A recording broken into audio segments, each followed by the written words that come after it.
लोगों ने previous lecture में एक रूल सीखा था कि 1 एटॉमिक मास यूनिट जो होती है ना, वो इक्वल टू होती है 931 मेगा इलेक्ट्रॉन वोल्ट।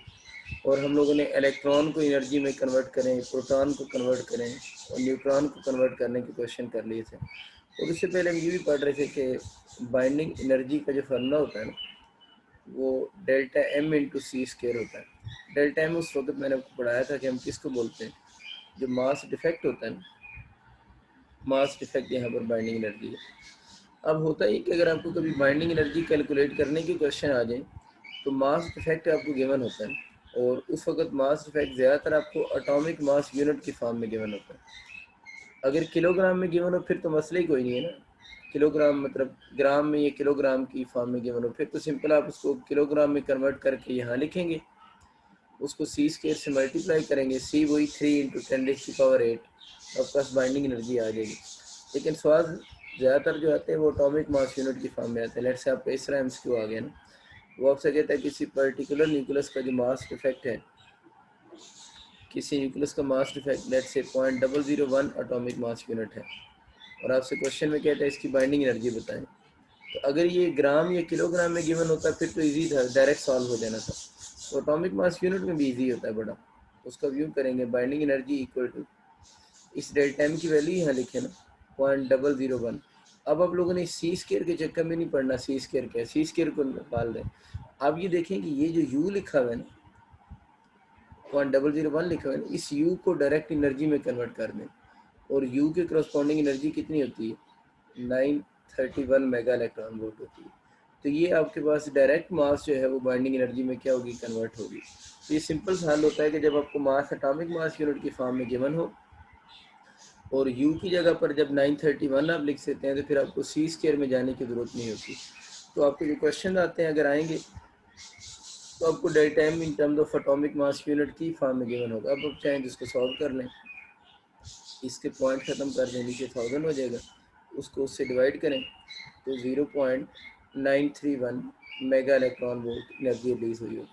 ये बड़ा सिंपल से शॉर्टकट है कि जो आपको यहाँ पर यू गिवन है उसकी जगह पर यहाँ पर जो भी नंबर लिखा हुआ वो तो मैटर नहीं करता ना क्या चीज़ गिवन है, जो भी लिखा हुआ उसको एज इट इज़ लिखें, उसको 931 से मल्टीप्लाई करें तो डायरेक्ट एनर्जी कैलकुलेट हो जाएगी। और अगर ये मास आपको ग्राम या किलोग्राम में गिवन है, ग्राम में है तो ज़ाहिर है पहले किलोग्राम में कन्वर्ट करना पड़ेगा, फिर यहाँ लिखेंगे सी वही 3 × 10⁸। लेकिन इसको जब सॉल्व करोगे सिस्टम इंटरनेशनल में तो फिर इसका आंसर आपके पास जूल में आएगा ना, और फिर आप उस जूल को इलेक्ट्रॉन वोल्ट या मेगा इलेक्ट्रॉन वोल्ट में कन्वर्ट करना ऑलरेडी एक सीख चुके हैं, वो आपके लिए इशू नहीं है, ठीक है। अच्छा, इसी के साथ बुक में एक और इन्फॉर्मेशन भी लिखी हुई है, बाइंडिंग एनर्जी ऑफ हीलियम उसमें लिखी हुई है कि बाइंडिंग एनर्जी ऑफ हीलियम कितनी होती है। तो अगर हम हीलियम की बाइंडिंग एनर्जी की बात करें तो हीलियम की बाइंडिंग एनर्जी बनती है 28.2 मेगा इलेक्ट्रॉन वोल्ट। इन्फॉर्मेशन है वो एमसीक्यू में आप लोगों से पूछ सकते हैं। तो 28.2 मेगा इलेक्ट्रॉन वोल्ट इसकी बनती है। अगर आपसे जोल जोल में पूछे ना, ये आप लोगों ने कैलकुलेट नहीं करनी, ये आप लोगों ने डायरेक्ट याद रखनी है, ठीक है ना, इसको कैलकुलेट नहीं करने लग जाना। अगर कहता है ना हीलियम की बताएं तो हीलियम की बुक में उसने सॉल्व की हुई है, इस वैल्यू को आप लोगों ने डायरेक्ट याद रखना है कि 28.2 मेगा इलेक्ट्रॉन वोल्ट बनती है। और अगर हम इसको जौल में कन्वर्ट कर दें, जौल में भी लिखा हुआ है केपीके की बुक में, तो जौल में भी लिखी हुई इसकी वैल्यू, इवन पंजाब में भी है 4.5 × 10⁻12 जौल बनेगी।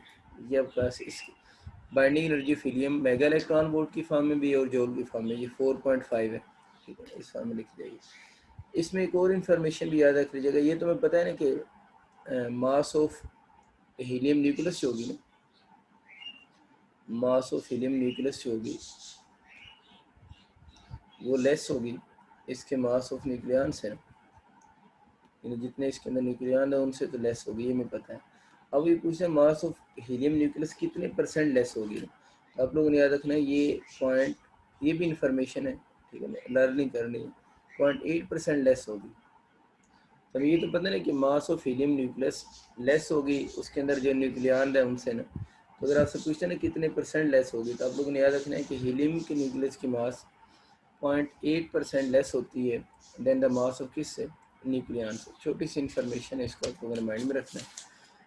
अच्छा जी, इसके बाद एक और छोटी सी और चीज़ पढ़ते हैं, उससे हम बोलते हैं हम लोग मास डिफेक्ट पढ़ चुके हैं, बाइंडिंग एनर्जी पढ़ चुके हैं, इसी से मिलती जुलती एक और टर्म भी है जिसे हम बोलते हैं पैकिंग फ्रैक्शन। इसी के साथ लिंक है पैकिंग फ्रैक्शन। अगर हम पैकिंग फ्रैक्शन की बात करें तो ये रेशो होती है मास डिफेक्ट की टू दी मास नंबर के साथ। यानी मास डिफेक्ट को अगर हम मास नंबर से डिवाइड कर दें तो जो रेशो बनती है उसे हम पैकिंग फ्रैक्शन कहते हैं। मास डिफेक्ट का फार्मूला आपको पता है कि ZMP plus A minus Z M(n) ये मास डिफेक्ट हो जाएगा और माइनस इसमें हम मास ऑफ न्यूक्लियस लिख सकते हैं जो आपको ऑलरेडी आती है, और डिवाइड बाई कौन सा हो जाएगा, मास नंबर हो जाएगा। अच्छा, ये आपको पैकिंग फ्रैक्शन का फार्मूला होगा, डेल्टा M ओवर A हो गया ना। अब आप एक छोटी सी चीज़ याद रखें कि पंजाब की बुक में भी ना कुछ बच्चों के पास पंजाब की बुक होगी, उसमें उसने न्यूक्लियस की मास को पहले लिखा होगा और ये जो न्यूक्लियन की मास है इसको बाद में लिखा होगा। तो जाहिर है कि अगर इस केस में अगर आपसे पूछे ना, अगर आप इस केस में देखें तो पैकिंग फ्रैक्शन का आंसर पॉजिटिव आ रहा होगा ना, क्योंकि न्यूक्लियन की मास न्यूक्लियस की मास से ज़्यादा होती है। लेकिन मैं बता रहा हूँ कुछ क्वेश्चन में उसने, कुछ बुक्स में उसने न्यूक्लियस की मास को पहले लिखा हुआ है। पंजाब के 2 एडिशन भी हैं असल में, कुछ जिन बच्चों के पास पुरानी बुक होगी ना उसमें न्यूक्लियस की मास पहले लिखी होगी और न्यूक्लियन की मास बाद में लिखी होगी, फिर भी हर्ज कोई नहीं है, फिर इसका आंसर क्या आ जाएगा, नेगेटिव आ जाएगा। लेकिन हम प्रेफर इसी को करते हैं कि पहले न्यूक्लियन की मास आए बाद में न्यूक्लियस की मास आए। लेकिन अगर कभी पॉजिटिव नेगेटिव पे कोई क्वेश्चन आ जाए तो पैकिंग फ्रैक्शन पॉजिटिव भी हो बन सकती है और पैकिंग फ्रैक्शन को हम नेगेटिव भी ले सकते हैं। वो डिपेंड करता है कि ये पहले लिखा हुआ है तो आंसर पॉजिटिव, अगर न्यूक्लियस पहले आ जाएगा तो न्यूक्लियस की मास कम होती है ना, तो जब न्यूक्लियन की मास उसमें माइनस होगी तो आंसर नेगेटिव आ जाएगा। ये थोड़ी सी बात आप लोगों ने याद रखनी है। दूसरा जो पंजाब की बुक में एक और ग्राफ भी बना हुआ है उसे हम बोलते हैं packing fraction curve. Packing fraction curve, जो पैकिंग फ्रैक्शन कर्व है ना, कर्व तो हमेशा ग्राफ ही होते हैं। ये ग्राफ होता है, ये ग्राफ होगा बिटवीन, एक इसमें पैकिंग फ्रैक्शन होगी, graph between packing fraction and charge number. आपको पता है चार्ज नंबर को हम क्या बोलते हैं, एटॉमिक नंबर भी कहते हैं ना। तो पैकिंग फ्रैक्शन कर्व का अगर कभी पूछे तो ये ग्राफ होता है between packing fraction and charge number. ठीक, मैं ग्राफ बना देता हूँ, थोड़ा सा आपको आइडिया दे देता हूँ। इन ग्राफ की इतनी डिस्कशन हमारे उसमें नहीं है पंजाब की बुक में, इतनी ज़रूरत भी नहीं होती इनकी। इस एक्सिस के रंग उसने डेल्टा M ओवर A यानी पैकिंग फ्रैक्शन प्लॉट की, ये एटॉमिक नंबर है। अब अगर आप बुक से देखेंगे ना तो उसने यहाँ पर जो पैकिंग फ्रैक्शन की वैल्यू लिखी है ना -0.007 एंड लिखता है, और यहाँ पर लिख रहा है नीचे -0.009। 007 009 तो याद रखने की इतनी जरूरत नहीं, बस इतना माइंड में रखें कि इसका आंसर नेगेटिव क्यों लिख रहे हैं ना, यानी पैकिंग फ्रैक्शन है, पैकिंग फ्रैक्शन को तो पॉजिटिव होना चाहिए। तो ये मैं आपको बता रहा था थोड़ी देर पहले कि पैकिंग फ्रैक्शन का आंसर नेगेटिव आ सकता है अगर न्यूक्लियस की मास को पहले लिख दें और न्यूक्लियन की मास को बाद में लिख दें, तो पैकिंग फ्रैक्शन का आंसर नेगेटिव आएगा। यही वजह उसने नेगेटिव इसका आंसर लिखा भी है। तो अगर मैं पैकिंग फ्रैक्शन कर्व का थोड़ा सा रफ सा स्केच लूँ तो कुछ यूँ ये ग्राफ बनता है, इन यूँ पैकिंग फ्रैक्शन कर्व होगी। ये जहाँ से शुरू हो रही है ना, ये बेसिकली कौन सा है, हाइड्रोजन न्यूक्लियस है। इसके बाद इसके जो बॉटम पे आपके पास आ जाएगा वो आपका आयरन होता है, ठीक है, और एंड पे इसमें जो बनेगा यूरेनियम होगा। हमें इतनी ज़रूरत है इसके दरमियान में जो और न्यूक्लियाई आ रहे हैं उन न्यूक्लियाई की इतनी ज़्यादा ज़रूरत नहीं होती। तो ये बस आप लोगों ने थोड़ा सा पैकिंग फ्रैक्शन कर्व की जो ओवरऑल शेप बनती है ना, शेप कह रहे हैं, शेप का ट्रेंड कह रहे हैं, इस ट्रेंड को थोड़ा सा माइंड में रखना है। तो अगर आपसे पूछे ना पैकिंग फ्रैक्शन कर्व का ट्रेंड क्या होगा, तो आपको ओवरऑल ग्राफ की थोड़ी सी स्केचिंग वगैरह आनी चाहिए कि ये इसका ओवरऑल ट्रेंड बन रहा होता है, ठीक है ना। हाइड्रोजन से शुरू होता है, देखिए यहाँ से हाइड्रोजन होगा, यहाँ से शुरू होकर यूँ ऑन होता है, ठीक है। इस जगह पर हाइड्रोजन लिखेंगे, थोड़ा सा मिला ही देंगे इसके साथ मिला लेंगे, इस जगह पर हाइड्रोजन लिखेंगे। तो ये ओवरऑल यूँ ग्राफ चलता जाता है, गिरने तक जाता है। तो ये ट्रेंड आप लोगों ने बस माइंड में रखना है। ये आपकी बुक में ना पेज 224 पे पंजाब की बुक में बना हुआ है। इसके अलावा हमें इसके एलिमेंट टू एलिमेंट चीज़ें याद करने की जरूरत नहीं। अगर इसके बारे में एक दो और बातें मैं बोलूँ, असल में ये जो ग्राफ होता है ना इसको हम स्टेबिलिटी कर्व भी कहते हैं। स्टेबिलिटी किसकी, न्यूक्लियस की ना। ज़ाहिर है इस चैप्टर में जब भी स्टेबिलिटी की बात होगी, न्यूक्लियस की स्टेबिलिटी की बात हो रही, तो ये स्टेबिलिटी कर्व है, ठीक है। इस कर्व में रूल ये होता है कि जो एलिमेंट इस कर्व में सबसे लोएस्ट पोजीशन पे होगा ना, जो एलिमेंट इस कर्व में सबसे क्या होगा, लोएस्ट पोजीशन पे होगा, वो सबसे मोस्ट स्टेबल होगा। यानी इस कर्व में जो एलिमेंट की सबसे लोएस्ट पोजीशन होगी ना, वो सबसे मोस्ट स्टेबल होगा। तो जो packing fraction curve is also called stability curve. आपसे भी ये पूछेगा कि पैकिंग फ्रैक्शन कर्व को हम क्या बोलते हैं, स्टेबिलिटी कर्व भी कहते हैं। पैकिंग फ्रैक्शन कर्व किसके दरम्यान में ग्राफ है, packing fraction versus charge number. Different इस तरह के ग्राफ बने हुए आ जाएंगे, तो आप लोगों ने इस तरह की ना शेप एक माइंड में रखनी है, ये शेप इसकी करेक्ट होगी। इसमें बुक में लेबलिंग हुई है, लेबलिंग आपको याद करने की ज़रूरत को नहीं, बस इसका स्टार्ट, इसका जो मोस्ट स्टेबल और उसके बाद लास्ट एलिमेंट याद कर लें, बस इतना काफ़ी है। बाकी इसमें बता दिया है कि इसमें जो आंसर हैं वो एटॉमिक मास यूनिट के नेगेटिव में आ रहे हैं, और ये नेगेटिव वाले आंसर हैं भी यूनिट, अगर इनकी बात करूँ तो एटॉमिक मास यूनिट में है।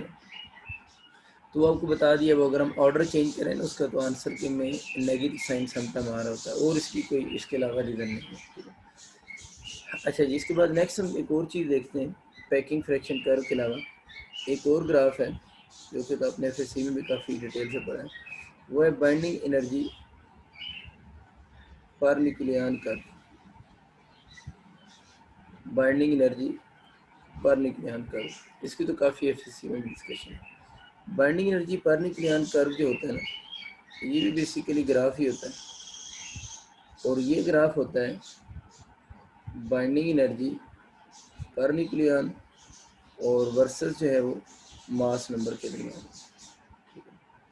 ये graph binding energy per nucleon versus mass number के दरमियान में। बाइंडिंग एनर्जी ऑफ न्यूक्लियस को डिफरेंट चीज़ों से डिस्क्राइब किया, सॉरी स्टेबिलिटी ऑफ न्यूक्लियस को डिफरेंट पैरामीटर से डिफाइन किया जाता है, लेकिन सबसे जो मोस्ट एक्यूरेट पैरामीटर है वो ये बाइंडिंग एनर्जी पर न्यूक्लियन है। यानी जो स्टेबिलिटी ऑफ न्यूक्लियस होती है, स्टेबिलिटी ऑफ न्यूक्लियस को डिफरेंट फॉर्म में बताते हैं, लेकिन सबसे जो एक्यूरेट रिजल्ट देता है वो ये वाला फैक्टर है कि स्टेबिलिटी ऑफ न्यूक्लियस का बाइंडिंग एनर्जी पर न्यूक्लियन के साथ डायरेक्ट रिलेशन होगा। मतलब जिस एलिमेंट की बाइंडिंग एनर्जी पर न्यूक्लियन जितनी ज़्यादा होगी, ठीक है, उतनी उस एलिमेंट की स्टेबिलिटी भी क्या होगी, न्यूक्लियस की स्टेबिलिटी भी ज़्यादा होगी। तो greater the binding energy per nucleon more stable will be the nucleus. तो ये आप लोगों ने रूल याद रखना है कि सबसे जो स्टेबिलिटी को डिस्क्राइब करने का बेस्ट क्राइटेरिया है वो आपके पास यही stability binding energy per nucleon की वैल्यू है। और binding energy per nucleon curve जो होती है, इसको भी हम किसका नाम देते हैं, स्टेबिलिटी कर्व का ही नाम देते हैं। यानी this curve is also named as कौन सी, स्टेबिलिटी कर्व। लेकिन इसमें जो बाइंडिंग एनर्जी है, वो बाइंडिंग एनर्जी कैसे कैलकुलेट होती है वो तो आपको पता है ना, डेल्टा एम को हम सी स्क्वायर से क्या करेंगे, मल्टीप्लाई करेंगे, ये होती है delta M C square over कौन सा हो जाएगा, ये हो जाएगा। तो यहाँ से हम हर न्यूक्लियस की बाइंडिंग एनर्जी बनाएंगे, उसके अंदर फिर जितने न्यूक्लियन होंगे उससे डिवाइड करेंगे, तो हमारे पास यहाँ से जो न्यू कर्व बनेगी उस कर्व को हम नाम दे देते हैं binding energy per nucleon curve का नाम दे देते हैं। अच्छा, इसको स्केच करते हैं, binding energy per nucleon curve. इसकी भी स्केचिंग आप लोगों ने कंप्लीट माइंड में नहीं रखनी होती, हमें बस इसके थोड़ा सा ट्रेंड का आइडिया होना चाहिए कि इसका ओवरऑल ट्रेंड क्या बनता है। यहाँ से ये शुरू होता है ग्राफ इसका, शुरू में ग्राफ इसका यूं ऊपर जा रहा है, ठीक है, और इसके बाद इसका ग्राफ थोड़ा सा यूं नीचे बेंड भी होता है। ये बेंड एक बस याद रख लें, उसके बाद भी थोड़ी बहुत बेंडिंग है लेकिन उनसे हमें इतना कंसर्न नहीं होता, और उसके बाद आपका ग्राफ यूं चला जाता है। इस एक्सिस का नाम उसने बाइंडिंग एनर्जी पर न्यूक्लियन ली हुई है, और हॉरिजॉन्टल एक्सिस वही एक है। अब ये जो ग्राफ जहाँ से शुरू हो रहा है ना, बेसिकली ये जो एलिमेंट है, ये आप थोड़ा सा माइंड में रखिएगा, ये 1H2 है, क्योंकि 1H1 की तो बाइंडिंग एनर्जी वैसे ही 0 होती है। ये ग्राफ जहाँ से पहला पॉइंट लगा 1H2 है, क्योंकि 1H1 मैंने लास्ट लेक्चर में बता दिया था, 1H1 की मास डिफेक्ट भी 0 होता है, और अगर इसका मास डिफेक्ट 0 है तो इसकी, अगर हम बाइंडिंग एनर्जी की बात करेंगे तो इसकी बाइंडिंग एनर्जी की वैल्यू भी 0 होगी। इस पर नेक्स्ट इसमें यहाँ पर जिससे ऊपर आएगा वो 1H3 होगा। तो यहाँ से आपको समझ आ रहा है कि 1H1 से 1H3 ज़्यादा स्टेबल है, स्टेबिलिटी होती है बाइंडिंग एनर्जी पानी प्लान की वैल्यू स्टेबिलिटी है। तो यहाँ से ये चीज़ें याद करते जाएं कि 1H3 ज़्यादा स्टेबल है किससे, 1H1 से, इसमें अगर हम आगे चले जाए, देखिए ग्राफ डायरेक्ट ऊपर गया, इस जगह पर हीलियम लिखा हुआ है, और हीलियम आइसोटोप में हीलियम जो खुद है ना सबसे ज़्यादा, वो वाला लिखा हुआ है 2He4। इसके बाद ग्राफ नीचे आया है, और नीचे इसमें जो लिखा है वो लिथियम लिखा हुआ है। यानी जब ग्राफ नीचे आया है तो नीचे इसमें जो चीज़ लिखी है वो लिथियम लिखी है। बस आपको इतना याद रखना है, ये 4 शुरू वाले आप याद रखेंगे कि जो एटॉमिक नंबर है ये मास नंबर जो है, एटॉमिक नंबर और मास नंबर लिथियम का ज़्यादा है, किससे? हीलियम से। लेकिन हीलियम की बाइंडिंग एनर्जी पर न्यूक्लियन ज़्यादा है एज़ कम्पेयर टू किस चीज़ से? लिथियम से। यूँ ग्राफ नीचे आ रहा है, ठीक है। आगे बस ग्राफ का आप लोगों ने ट्रेंड ही याद रखना होता है, हमें ग्राफ से इतना ज़्यादा कंसर्न नहीं होता इसके बाद, ठीक है। इसके बाद अगर हम इसको देखेंगे, इसकी जो पीक बनती है ना, इसकी वजह से जो पीक आती है वो आपको आयरन का एक आइसोटोप होता है Fe58। आयरन वैसे तो ये होता है, आयरन की मोस्ट अबंडेंट फॉर्म ये होती है, ये वाली होती है 56, लेकिन यहाँ पर जो है वो कौन सा है? 58 वाले की हम बात कर रहे हैं, ठीक है। तो इस जगह पर तकरीबन ये वाला जो पोर्शन मैं बना रहा हूँ ना, ये वाला पोर्शन इसका सबसे ज़्यादा जो है वो बाइंडिंग एनर्जी पर न्यूक्लियन की वैल्यू इस जगह पर ज़्यादा आ रही है। तो ये मास नंबर 50 से तकरीबन स्टार्ट होकर मास नंबर आप 100 तक लिख सकते हैं। 100 पे यहाँ पर हो जाता है मोलिब्डेनियम। MO जो सिंबल है वो आपको याद भी है, मोलिब्डेनियम की सिंबल है। मोलिब्डेनियम का मैं इधर साइड पे लिख सकता हूँ। मोलिब्डेनियम जो है ना, उसका एटॉमिक नंबर तो 43 है, और उसका जो मास नंबर है वो 101 है। यहाँ पर मैं लिख सकता हूँ 100, ठीक है। और आगे यहाँ पर आगे तो क्या चला जाता है? यूरेनियम आ जाता है ना, 92 to 38। जो अब हम MCQ अपने देख लेते हैं। आपको MCQ समझ आ गया कि सबसे पहले तो आपको इस ग्राफ का यूँ रफ सा स्केच पता होना चाहिए। ये जो पहले 4 एलिमेंट्स हैं 1 2 3 4, इनका पता होना चाहिए किसकी स्टेबिलिटी ज़्यादा है और किसकी स्टेबिलिटी कम है। मैं इन शुरू वालों को लिख भी देता हूँ कि जो स्टार्ट में हमारे बने हुए, अगर इनका मैं स्टेबिलिटी आर्डर लिखूँ ना स्टार्ट वालों को, बाद वाले याद नहीं करना है। ये नहीं कि आप पूरा टेबल याद करने बैठ के, बस जो बताएं बस वही याद करेंगे। अगर स्टेबिलिटी आर्डर की बात करें तो हीलियम इनमें ज़्यादा स्टेबल है, ठीक है ना। हीलियम के बाद स्टेबिलिटी किसकी आती है? आपके पास जो है वो लिथियम आएगा। लिथियम के बाद हाइड्रोजन का आइसोटोप 1H3 है, और उसके बाद 1H2 है। हाँ, अगर आप 1H1 लिखना चाहें लिख तो सकते हैं ना, क्योंकि उसकी स्टेबिलिटी क्या होगी? 0 होगी। तो ये शुरू वाले जो एलिमेंट्स हैं इन दो में ज़्यादा इशू होता है ना, तो वो आपको क्लियर हो चुका है कि हीलियम का एटॉमिक नंबर कम लेकिन मोर स्टेबल अपने न्यूक्लियस की वजह से। इसके न्यूक्लियस के अंदर कुछ एडजस्टमेंट ऐसी है। अच्छा, दूसरा में ये चीज़ नज़र आ गई इस ग्राफ से कि बाइंडिंग एनर्जी पर न्यूक्लियन जो है ना, वो इनिशियली इंक्रीज़ हो रही है और उसके बाद क्या हो रही है? डिक्रीज़ हो रही है। तो आप लोगों ने याद रखना है बाइंडिंग एनर्जी पर न्यूक्लियन जो है, ये अगर आपका मास नंबर इंक्रीज़ हो रहा है, मास नंबर इंक्रीज़ होने के साथ बाइंडिंग एनर्जी पर न्यूक्लियन क्या करेगी? इंक्रीज़ करेगी। और ये वाली बात कब तक? ओवरऑल, ठीक है, अप टू मास नंबर कौन सा? 58। अब ये नहीं कहेंगे कि सर ये लिथियम के लिए तो नीचे आ गए। देखिए ओवरऑल ट्रेंड की बात हो रही है, ये तो छोटे छोटे वो इरेगुलरिटीज़ आई हैं। ओवरऑल ये हो रहा है कि बाइंडिंग एनर्जी पर मास नंबर के इंक्रीज़ होने से बाइंडिंग एनर्जी पर न्यूक्लियन भी क्या करेगी? इंक्रीज़ करेगी अप टू मास नंबर 58। उसके बाद ओवरऑल क्या होगा? Binding energy per nucleon. उसके बाद ये होगा कि अगर आपका मास नंबर क्या हो रहा है? इंक्रीज़ भी हो रहा है, तो बाइंडिंग एनर्जी पर न्यूक्लियन क्या करेगी? डिक्रीज़ करेगी। तो देख लें 58 के बाद ये क्या होना शुरू होगी? फॉल ही होना शुरू होगी। अब अगर आपका MCQ आता है कि with increase in mass number, with increase in a लिख सो, ए आपको समझ आ रहा है, तो बाइंडिंग एनर्जी पर न्यूक्लियन पे क्या इफेक्ट होगा? तो हम ये बोलेंगे with increase in mass number binding energy per nucleon क्या होगा?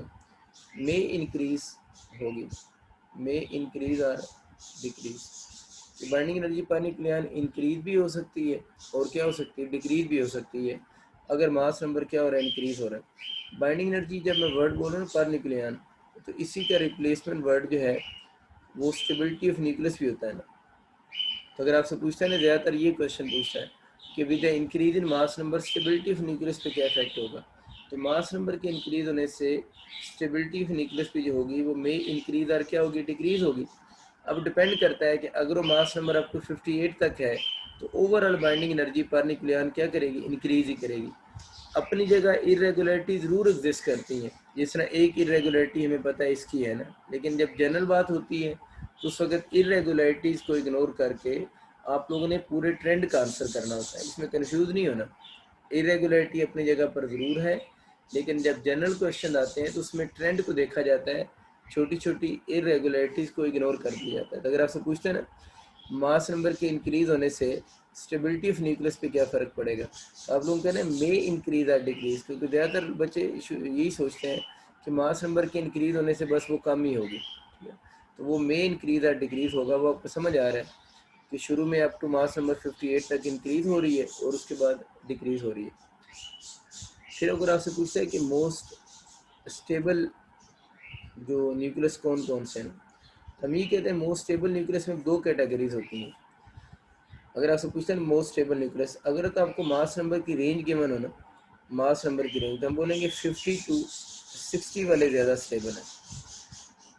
अगर 10-10 के गैप के साथ एमसीक्यू आए ना, मतलब आपका यूँ एमसीक्यू आए कौन से मोस्ट स्टेबल हैं, लिखा होगा 50 to 60 स्टेबल हैं, 40 to 30 स्टेबल हैं, 20 to 10 स्टेबल हैं, इस तरह लिखा था, आप चूज़ करेंगे मोस्ट स्टेबल में 50 to 60 मास नंबर वाले स्टेबल हैं।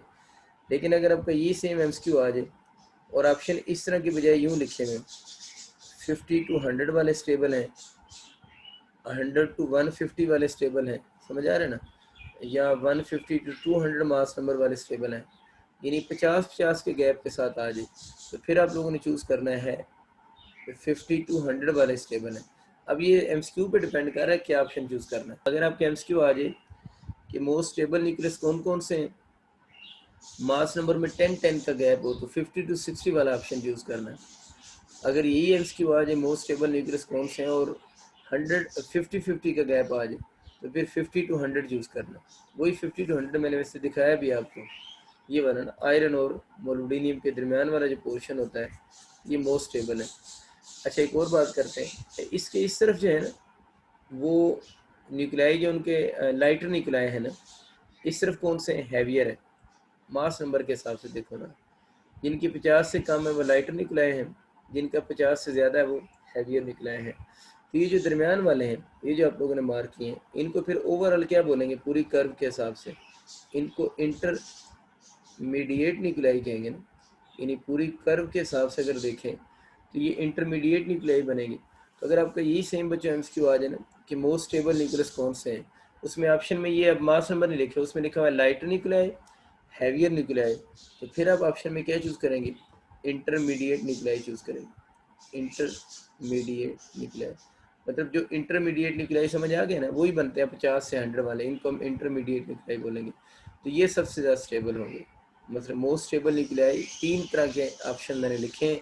तीनों तरह के ऑप्शन कब चूज़ करने हैं, जब एमसीक्यू की स्टेटमेंट में आपको बता दिए इस तरह की होंगी ये वाली, 50 वाली होंगी ये वाली, लाइटर न्यूक्लियाई, हैवियर न्यूक्लियाई और इंटरमीडिएट न्यूक्लियाई हो तो ये वाली चूज़ करेंगे, ठीक है। अच्छा फिर हम बात कर रहे थे कि मोस्ट स्टेबल न्यूक्लियस कौन सा है, वो तो मैंने आपको बताया कि बाइंडिंग एनर्जी पर न्यूक्लियन की वैल्यू जो है ना, अगर हम उसको देखें तो बाइंडिंग एनर्जी पर न्यूक्लियन की वैल्यू किस तक इंक्रीज़ कर रही है, वो तो आयरन का आइसोटोप 58 तक इंक्रीज़ कर रही है, पता नहीं आयरन का आइसोटोप है 26 58, तो ये आपके पास सबसे मोस्ट स्टेबल न्यूक्लियस है, ये जितने भी न्यूक्लियस हैं उन सब में से मोस्ट स्टेबल न्यूक्लियस जो है वो ये वाला है। और इसकी अगर हम बाइंडिंग एनर्जी पर न्यूक्लियन की बात करें ना, तो इसकी जो बाइंडिंग एनर्जी पर न्यूक्लियन की वैल्यू बनती है वो 8.8 मेगा इलेक्ट्रॉन वोल्ट बनती है, ठीक है। इसकी ना आप लोगों ने चेक कर लेनी है, इसकी बाइंडिंग एनर्जी भी आपसे पेपर में पूछ सकता है, क्योंकि ये जो लिखी है ना 8.8 मेगा इलेक्ट्रॉन वोल्ट, ये मैंने बाइंडिंग एनर्जी पर न्यूक्लियन लिखी है। तो ये भी कह सकता है पेपर में आपसे इसकी बाइंडिंग एनर्जी बताएं, तो 88 मल्टीप्लाई बाई ए ऑप्शन भी ठीक होगा, ज़्यादातर वो ये भी गेम करते हैं मल्टीप्लाई बाई ए लिखा होगा, ये आप लोगों ने चूज़ करना है 88 मल्टीप्लाई बाई आपके पास 58 हो जाएगा। इसका आंसर आप लोगों ने कैलकुलेट करके इसको याद रख लेना और इसका आंसर मेगा इलेक्ट्रॉन वोल्ट में आ जाएगा।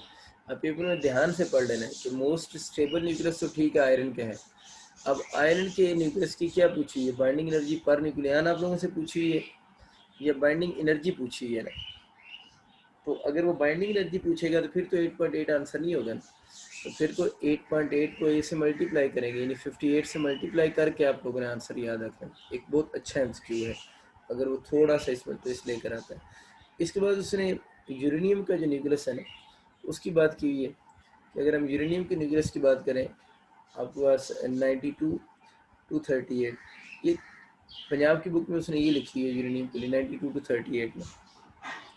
केपीके वालों ने भी ना वैल्यूज़ यही याद करनी है, बाकी आपकी जो कुछ वैल्यूज़ थोड़ी सी चेंज है ना, अभी क्लास के एंड पे मैं केपीके वाले बच्चों से डिस्कस करूंगा, उनको वैल्यूज़ जो चेंज है उनकी वो मार्क मैं करवाऊंगा चेंज वैल्यूज़, लेकिन अभी आप लोगों ने उन्होंने भी यही वाली वैल्यूज़ याद करनी है, क्योंकि ये एग्जैक्ट वैल्यूज़ यही हैं जो ठीक वैल्यूज़ बनती है।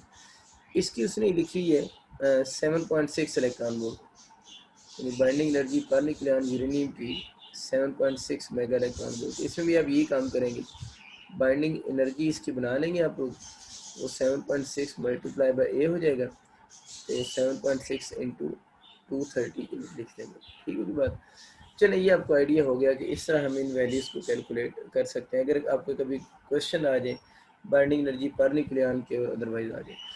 ठीक है बात। इसके बाद जो नेक्स्ट हमारा टॉपिक मेन है वो है फिशन रिएक्शन की आप लोगों ने थोड़ी सी डिस्कशन करनी है और फ्री रिएक्शन की बात करेंगे।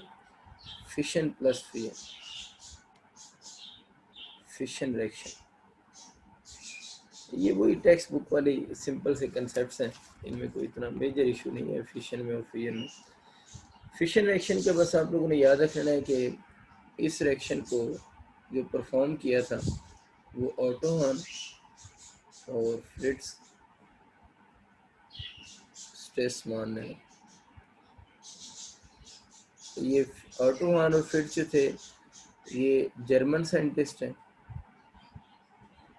यानी ये जर्मन साइंटिस्ट हैं, और इन्होंने अपना ये जो रिएक्शन परफॉर्म किया था वो 1939 में परफॉर्म किया। तो इन्फॉर्मेशन याद रखनी है कि फिशन रिएक्शन ऑटो हान और फ्रिट्ज ने, जो कि जर्मन साइंटिस्ट हैं, इन्होंने 1939 में परफॉर्म किया। ओवरऑल इस रिएक्शन की समरी ये होती है, इसमें आपका एक हैवियर न्यूक्लियाई होता है, उस हैवियर न्यूक्लियाई के ऊपर हम स्लो न्यूट्रॉन को बम्बार्डमेंट करवाते हैं। एक हैवी न्यूक्लियस के ऊपर स्लो न्यूट्रॉन को थ्रो करवाते हैं, इसको स्लो न्यूट्रॉन भी कहते हैं, इसको थर्मल न्यूट्रॉन भी कहते हैं। इंटरेस्ट पॉइंट ऑफ व्यू से ये बहुत इजी टॉपिक है कि एक हैवी न्यूक्लियस होता है उसके ऊपर हम स्लो न्यूट्रॉन या थर्मल न्यूट्रॉन फॉल करवाते हैं। इस हैवी न्यूक्लियस को हम टारगेट भी बोलते हैं, यानी हैवी न्यूक्लियस को टारगेट भी कहते हैं। और स्लो न्यूट्रॉन जो उसके ऊपर फॉल करवाना है, उस स्लो न्यूट्रॉन को समटाइम्स प्रोजेक्टाइल का वर्ड भी यूज़ करते हैं, यानी ये प्रोजेक्टाइल है जिसको फेंकना है, और वह हैवी न्यूक्लियस जो है ना उसको टारगेट बोल रहे हैं, यानी टारगेट यहाँ पर कौन सा न्यूक्लियस है, हैवी न्यूक्लियस है। अब वो कहते हैं जब इसको इसके ऊपर हम फॉल करवाते हैं तो इससे हैवी न्यूक्लियस ब्रेक हो जाता है दो लाइटर न्यूक्लियाई में। ठीक है, दो लाइटर न्यूक्लियाई में ब्रेक होगा, कुछ यहाँ से पार्टिकल एमिट होंगे और साथ में एनर्जी रिलीज होगी।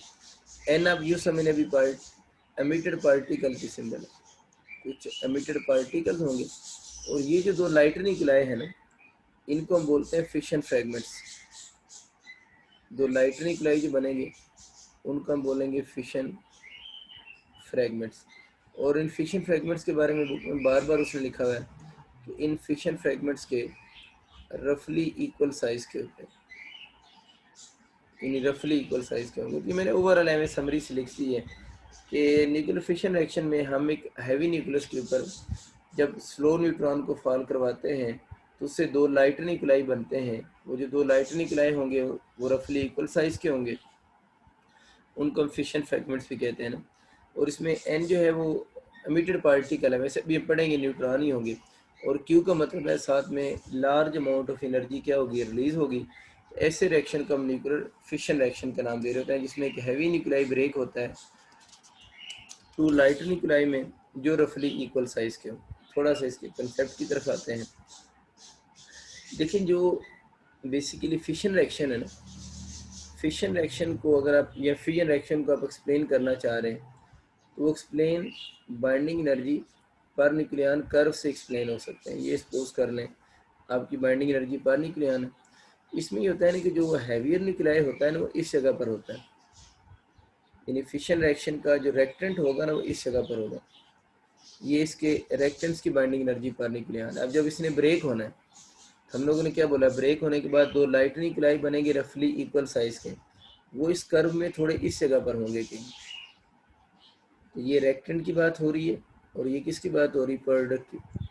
तो उनकी बाइंडिंग एनर्जी पर न्यूक्लियान यहाँ से हम नोट करेंगे। इसका मतलब ये हुआ, यहाँ से ये रिएक्टेंट है ना, ये हैवी न्यूक्लियाई है, जब ये ब्रेक होगा तो लाइट न्यूक्लियाई बनेंगे, तो उनकी मास कम होगी ना, दोनों की मास इंडिविजुअल कम होगी, तो वो ग्राफ में ऊपर जाएंगे। तो यहाँ से हमें क्लियर हो रहा है कि आपके पास जो फिशन रिएक्शन हो रहा है, तो ये वाली ग्राफ तो बाइंडिंग एनर्जी पर न्यूक्लियन है ना, इसमें बाइंडिंग एनर्जी पर न्यूक्लियन हमें क्लियरली नज़र आ रही है, प्रोडक्ट्स की ज़्यादा होती है देन किससे, binding energy per nucleon of reactant से। ये इसके अच्छे एमसीक्यू भी हैं इस टॉपिक के, तो हमें समझ आ गया। और ये डिफरेंस है ना दोनों की बाइंडिंग एनर्जी पर न्यूक्लियन का, कि फिशन रिएक्शन के दौरान binding energy per nucleon products की ज़्यादा होगी दैन किससे, रिएक्टेंट से।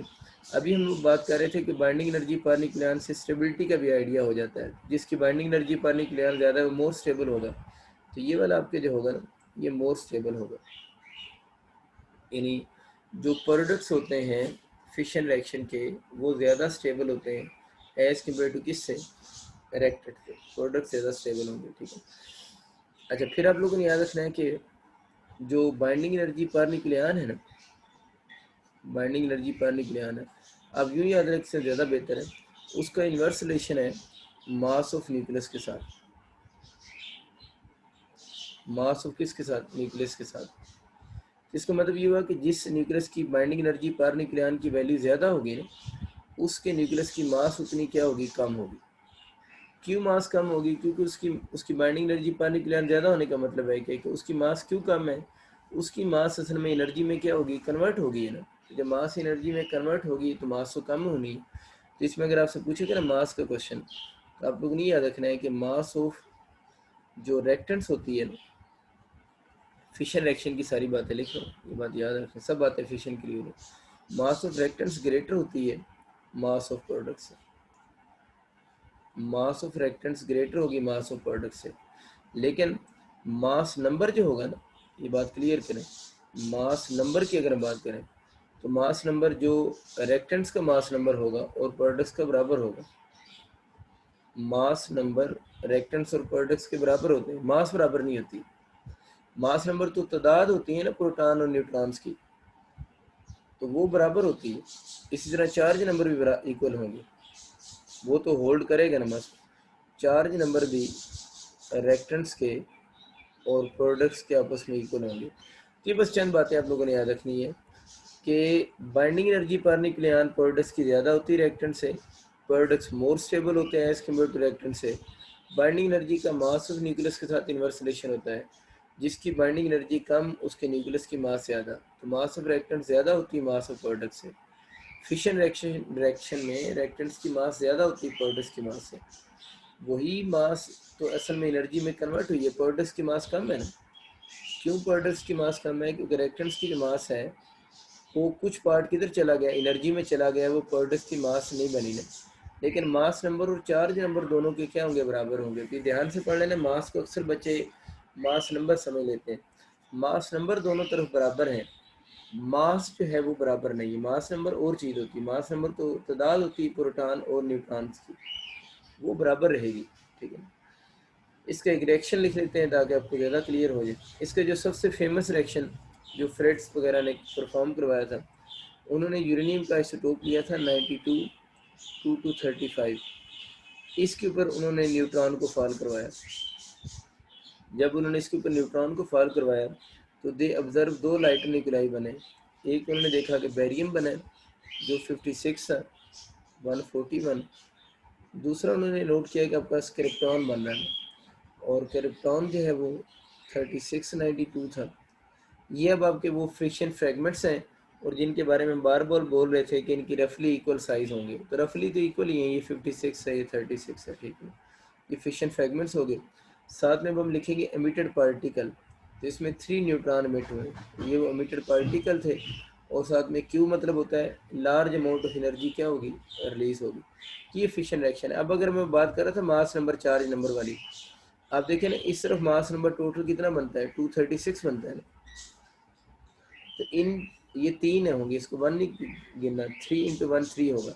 इन सारों का 141 92 और इसके अंदर 3 ऐड करेंगे, 1 नहीं 3 ऐड करना है, तो ये भी कितना बनेगा, 236 ही बनेगा। मतलब इस तरफ भी जो मास नंबर टोटल बनता है वो 236 ही है। इधर चार्ज टोटल कितना बनता है, 92 बनता है, तो इधर भी चार्ज जब नोट करेंगे तो क्या बनेगा, 92। मतलब मास नंबर और चार्ज नंबर दोनों साइड के बराबर हैं। रेक्टेंट्स और प्रोडक्ट्स के मास नंबर भी बराबर है 236, चार्ज नंबर भी बराबर है, लेकिन मास बराबर नहीं है। मास रेक्टेंट्स की ज़्यादा है किसकी मास से, प्रोडक्ट्स की मास से, और वही मास तो असल में एनर्जी में क्या होगी, कन्वर्ट होगी, ठीक है ना। वही मास आपकी एनर्जी में कन्वर्ट होगी, ये बातें याद रखनी। अच्छा, थोड़ी सी इसकी कैलकुलेशन करते हैं। अब वो कहता है कि अगर हम इसमें ज़रा हमारे पास ये वाले प्रोडक्ट्स बन रहे हैं, इन दोनों में ये दो प्रोडक्ट्स हैं, तो हम इन दोनों की ना एवरेज बाइंडिंग एनर्जी पर निकाल निकालते हैं। एवरेज कैसे निकालेंगे, दोनों की निकाल के मिड से लेंगे ना, ठीक है। तो हम डायरेक्ट ही याद रखेंगे।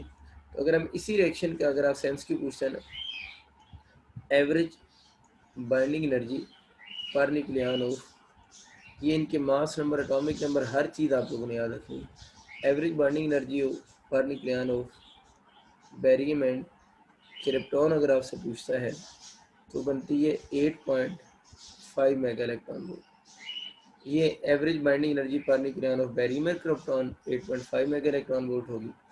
इस तरह पूछ रहा है कि अगर हम इसी रिएक्शन में binding energy per nucleon of uranium ले लेते हैं तो वही 7.6 मेगा इलेक्ट्रॉन वोल्ट बन जाएगी, 8.5 होगी, और ये हम ले रहे थे 7.6 मेगा इलेक्ट्रॉन वोल्ट। अब वो कहते हैं कि अगर हम इसका डिफरेंस ले लें, यानी डिफरेंस चलो मैं ये लिख सकता हूँ, रिएक्टेंट्स और प्रोडक्ट्स का difference in binding energy per nucleon of reactants and products, तो 8.5 में से माइनस करेंगे 7.6, तो ये बनेगा 0.9 मेगा इलेक्ट्रॉन वोल्ट, या कुछ लोग इसको रफली जो है वो 1 मेगा इलेक्ट्रॉन वोल्ट भी बोलते हैं। अब मेरी बात सिर्फ सुनिएगा, एक एमसीक्यू आ रहा होता है कि during the fission reaction, during the fission reaction binding energy per nucleon increase by an amount, during the fission reaction binding energy per nucleon in रफली इंक्रीज बाय एन अमाउंट, रफली कितनी इंक्रीज हो जाती है। तो ये जो basically binding energy per nucleon का डिफरेंस लिखा है, ये तो मैं पता है ना, प्रोडक्ट्स की ज़्यादा होगी रिएक्टेंट से, तो पूछता है रफली कितनी इंक्रीज हो जाती है। तो ये बेसिकली वो रफली इंक्रीज तो निकल रही है ना, कि जो इन दोनों की बाइंडिंग एनर्जी का डिफरेंस होगा, वो जब रिएक्टेंट से प्रोडक्ट्स बनेंगे तो कितनी बाइंडिंग एनर्जी रफली इंक्रीज होगी, वो 0.9 या 1 मेगा इलेक्ट्रॉन वोल्ट क्या होगी, रिलीज होगी। तो इस बात को अब इस ये तो ठीक है कि ये डिफरेंस भी आ रहा है, तो डिफरेंस को हम ये भी कह सकते हैं कि ये रफली इंक्रीज इन बाइंडिंग एनर्जी है ड्यूरिंग फिशन रिएक्शन। लिख भी लें अपने पास, ये क्या है, रफली increase in binding energy per nucleon, ठीक है, रफली increase in binding energy per nucleon. तो अगर आपसे पूछता है ना कि फिशन रिएक्शन में प्रोडक्ट्स की बाइंडिंग एनर्जी पर न्यूक्लियन रफली कितनी ज़्यादा होती है दैन रिएक्टेंट से, तो 0.9 या 1 मेगा इलेक्ट्रॉन वोल्ट ज़्यादा होती है, ठीक है। यानी जो प्रोडक्ट्स होते हैं फिशन के, उनकी बाइंडिंग एनर्जी पर न्यूक्लियन 0.9 या 1 मेगा इलेक्ट्रॉन वोल्ट रिएक्टेंट से क्या होती है, ज़्यादा होती है, ठीक है। मतलब वर्डिंग चेंज करके वही बात करता है, तो बात वही पूछ रहा होता है, बस थोड़ा सा सेंस उसने चेंज किया होता है। ये तो बाइंडिंग एनर्जी पर न्यूक्लियन की बात होगी ना। बाइंडिंग एनर्जी पर न्यूक्लियन जो होती है वो आपके पास 0.9 मेगा इलेक्ट्रॉन वोल्ट होती है। मतलब ये 0.9 क्या है, ये प्रोडक्ट्स की इतनी ज़्यादा है दैन किससे, रिएक्टेंट से। तो अब अगर हम इस रिएक्शन की बाइंडिंग एनर्जी निकालना चाहें, ये जो बाइंडिंग एनर्जी होती है ना, उसको क्यू वैल्यू भी बोलते हैं। तो वो कैसे निकलेगी, वो 0.9 को हम ए से मल्टीप्लाई कर देंगे। ये जो क्यू वैल्यू होती है ना, इसको हम ये भी बोलते हैं कि फिशन रिएक्शन के दौरान अमाउंट ऑफ एनर्जी जो रिलीज होती है, यानी फिशन रिएक्शन के दौरान जितनी अमाउंट ऑफ एनर्जी रिलीज हो रही होगी उसको हम बोलेंगे। अच्छा, इस 0.9 को आप 236 से मल्टीप्लाई कर लें या 235 से मल्टीप्लाई कर लें, कोई फ़र्क नहीं पड़ेगा, 236 से कर लें, 5 से कर लें, इसका जो अप्रोक्सीमेट आंसर आता है वो आपका 200 मेगा इलेक्ट्रॉन वोल्ट होता है, ठीक है।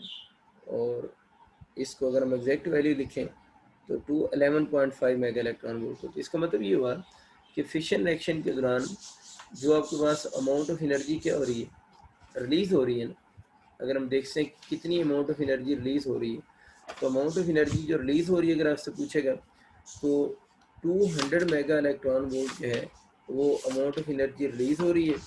और अगर आपसे पूछता है कि amount of energy release per nucleon कितनी हो रही है, पर न्यूक्लियन जो है वो 0.9 है। Amount of energy Q value binding energy होती है ना, इसको क्यू बाई ये भी कह सकते हैं ना। अगर कहते हैं ना amount of energy release per nucleon कितनी, वो तो ये है ना। लेकिन अगर जनरल पूछता है टोटल अमाउंट ऑफ एनर्जी कितनी रिलीज हो रही है, वो क्यू वैल्यू होगी वो 200 मेगा इलेक्ट्रॉन वोल्ट या 211.5 मेगा इलेक्ट्रॉन वोल्ट होगी। इसको मैंने 236 क्यों नहीं लिखा, 235 क्यों लिखा है, असल में बुक में इसने इसको 235 से लिखा हुआ है ना, तो मैंने भी इसलिए वो बुक के अकॉर्डिंग 235 लिख दिया। इससे कोई फ़र्क नहीं पड़ता है क्योंकि लार्ज वैल्यू ऑफ एनर्जी है, तो एक पॉइंट से इतना बड़ा डिफरेंस आता नहीं इसमें, तो आप बुक के अकॉर्डिंग इसको याद कर लेंगे 235। समझ आ गया। Amount of energy release in fission reaction 200, अगर एग्जैक्ट लिखिए आ जाए 211.5। Amount of energy release per nucleon 0.9 mega electron volt, या इसका रफली पूछता है, रफली ये बनता है कितना 1 मेगा इलेक्ट्रॉन वोल्ट। तो ये कुछ छोटी छोटी बातें हैं जो आप लोगों ने याद रखनी है कि इस रिएक्शन के दौरान कितनी अमाउंट ऑफ एनर्जी क्या हो रही होगी, रिलीज हो रही है। क्यू वैल्यू आपको समझ आ गया, अमाउंट ऑफ एनर्जी रिलीज को हम क्यू वैल्यू बोलते हैं। अब आप लोगों ने याद रखना है कि ज़रूरी नहीं होता कि जब फिशन रिएक्शन हो रहा हो उस वक्त बेरियम और क्रिप्टॉन ही बने ना, इसके अलावा भी फिशन फ्रैगमेंट बन सकते हैं। जिस तरह ये है ना 235 हम यूज़ कर रहे हैं, इसके ऊपर अगर आप न्यूट्रॉन फॉल करवा रहे हैं तो इसके जो प्रोडक्ट्स होते हैं ना वो बेरियम और क्रिप्टॉन के अलावा भी बन सकते हैं। तो वो आप लोगों ने और प्रोडक्ट्स भी याद रखने, एक तो बेरियम और क्रिप्टॉन आपको याद है ना, एक अब ये याद कर लें, इनके मास नंबर आपको एटॉमिक नंबर याद करने पड़ेंगे, सिंबल भी SN50 132 प्लस इसके बाद MO आपका मोलिब्डेनियम 42 101। इस रिएक्शन में देखिए 3 न्यूट्रॉन इमिट हुए हैं और साथ में अमाउंट ऑफ एनर्जी क्या हुई है, रिलीज हुई है, ठीक है। इसी तरह अगर हम एक और रिएक्शन लिखें उसमें आपके पास XE की न्यूक्लियस बनता है 54 101, सॉरी 101 मेरे 54 पे 140 होगा नहीं, प्लस इसके पास फंक्शन है SR 3894। अब इसमें देखिए 2 न्यूट्रॉन इमिट हो रहे हैं, इसमें 2 न्यूट्रॉन इमिट हो रहे हैं। बेरियम और क्रिप्टॉन में भी कितने इमिट हुए थे, 3 इमिट हुए थे। जब SN और मोलिब्डेनियम बने हैं तब भी 3 इमिट हुए हैं, लेकिन इस रिएक्शन में 2 इमिट हुए हैं ना। अगर आपसे पूछते हैं ना कि फिशन रिएक्शन में न्यूट्रॉन इमिट ना, फिशन रिएक्शन की सारी बातें तो वैसे हो रही हैं, इसमें अगर हम बात करते हैं न्यूट्रॉन इमिट होने की, न्यूट्रॉन कितने इमिट होंगे, तो न्यूट्रॉन इमिट होने के MCQ अगर आ जाए तब ऑप्शन में चूज़ करते हैं 2 और 3 ऑप्शन आप चूज़ करेंगे। अगर पूछते हैं ना फिशन रिएक्शन में न्यूट्रॉन कितने इमिट होंगे तो 2 और 3 ऑप्शन लिखा होगा वो आप चूज़ करेंगे। फिर लिखा होता है कि ऑन द एवरेज न्यूट्रॉन कितने इमिट होंगे, तो एवरेज तो फिर वो मैथ वाली एवरेज होती है, वो तो क्या करेंगे कुछ में 2 कुछ में 3 एवरेज निकालेंगे, ऐड करके 2 पे डिवाइड करेंगे तो कितने बनेंगे, फिर आप 2.5 ऑप्शन चूज़ करेंगे। ये MCQ है असल में। अब ये ना सोचिएगा सर के 2.5 एक आधा काट के इमिट होगा, वो उस तरह सेंस नहीं है, ये मैथ वाला एवरेज कंसेप्ट है ना। अगर पूछते हैं फिशन रिएक्शन में न्यूट्रॉन कितने इमिट होते हैं तो आप लोगों ने कहना है 2 और 3 इमिट होंगे, कुछ में 2 कुछ में 3। लेकिन अगर पूछते हैं ना फिशन रिएक्शन में ऑन द एवरेज कितने इमिट होंगे, तो ऑन द एवरेज में फिर आपको याद रखना पड़ेगा कि ऑन द एवरेज जो होगा वो आप लोगों ने 2.5 ही ऑप्शन चूज़ करना है कि ऑन द एवरेज जो होंगे वो 2.5 इमिट हो रहे होंगे। ठीक होगी बात। जो आप में से KPK वाले स्टूडेंट्स हैं ना वो अब ज़रा बात ध्यान सुन लें, ये 50 वालों का बात याद करने की ज़रूरत नहीं। KPK वाले स्टूडेंट्स हैं उनकी बुक में उसने, चले मैं लिख देता हूँ 50 वाले भी, इंफॉर्मेशन है माइंड में रख लीजिएगा, चलो सारों की रिवीजन हो जाएगी, इन्फॉर्मेशन ही बातें, कंसेप्चुअल चीज़ है कोई।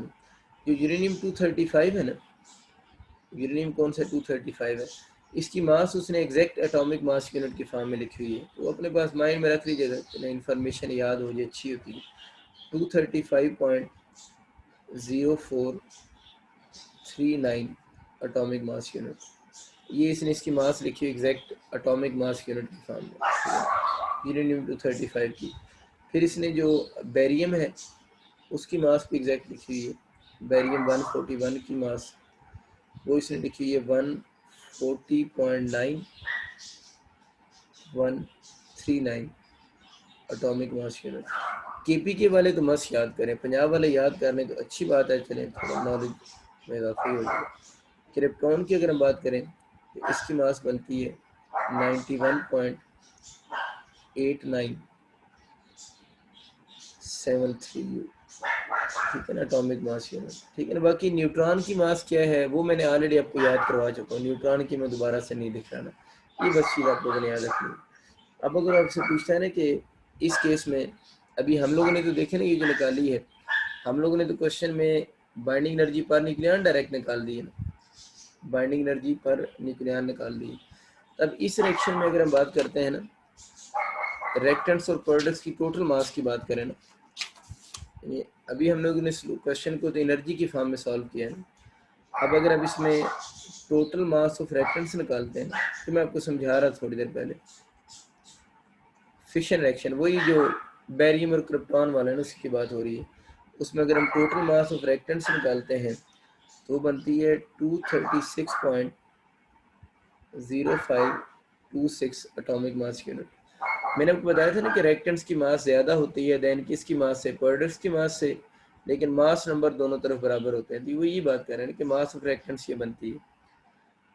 इसी तरह अगर हम टोटल मास ऑफ प्रोडक्ट्स निकालें ना, और मास ऑफ प्रोडक्ट्स जब बच्चों निकालोगे ना तो आप लोगों ने याद रखना है उसमें बेरियम भी आएगा, क्रिप्टॉन भी आएगा और 3 न्यूट्रॉन भी आएंगे, ठीक है ना। वो सारों की कंबाइंड मास में इकट्ठी लिख रहा हूँ, वो 235, ज़ाहिर प्रोडक्ट्स में बेरियम और क्रिप्टॉन तो नहीं है ना, साथ में 3 न्यूट्रॉन भी तो है ना, तो उनकी मास आएगी तो चीज़ें पता चलेंगी ना। तो ये बनती है 235.8373 एटॉमिक मास यूनिट। अब मैं आपसे ये कह रहा था कि अगर आप इस केस में निकालते हैं, ज़ाहिर मास में तो डिक्रीज ही आ रहा है ना, इंक्रीज तो आ नहीं रहा, डिक्रीज इन मास निकालें। डिक्रीज इन मास कैसे निकालेंगे कि आप लोगों ने रिएक्टेंट्स की मास को प्रोडक्ट्स की मास में से क्या करें, माइनस करें।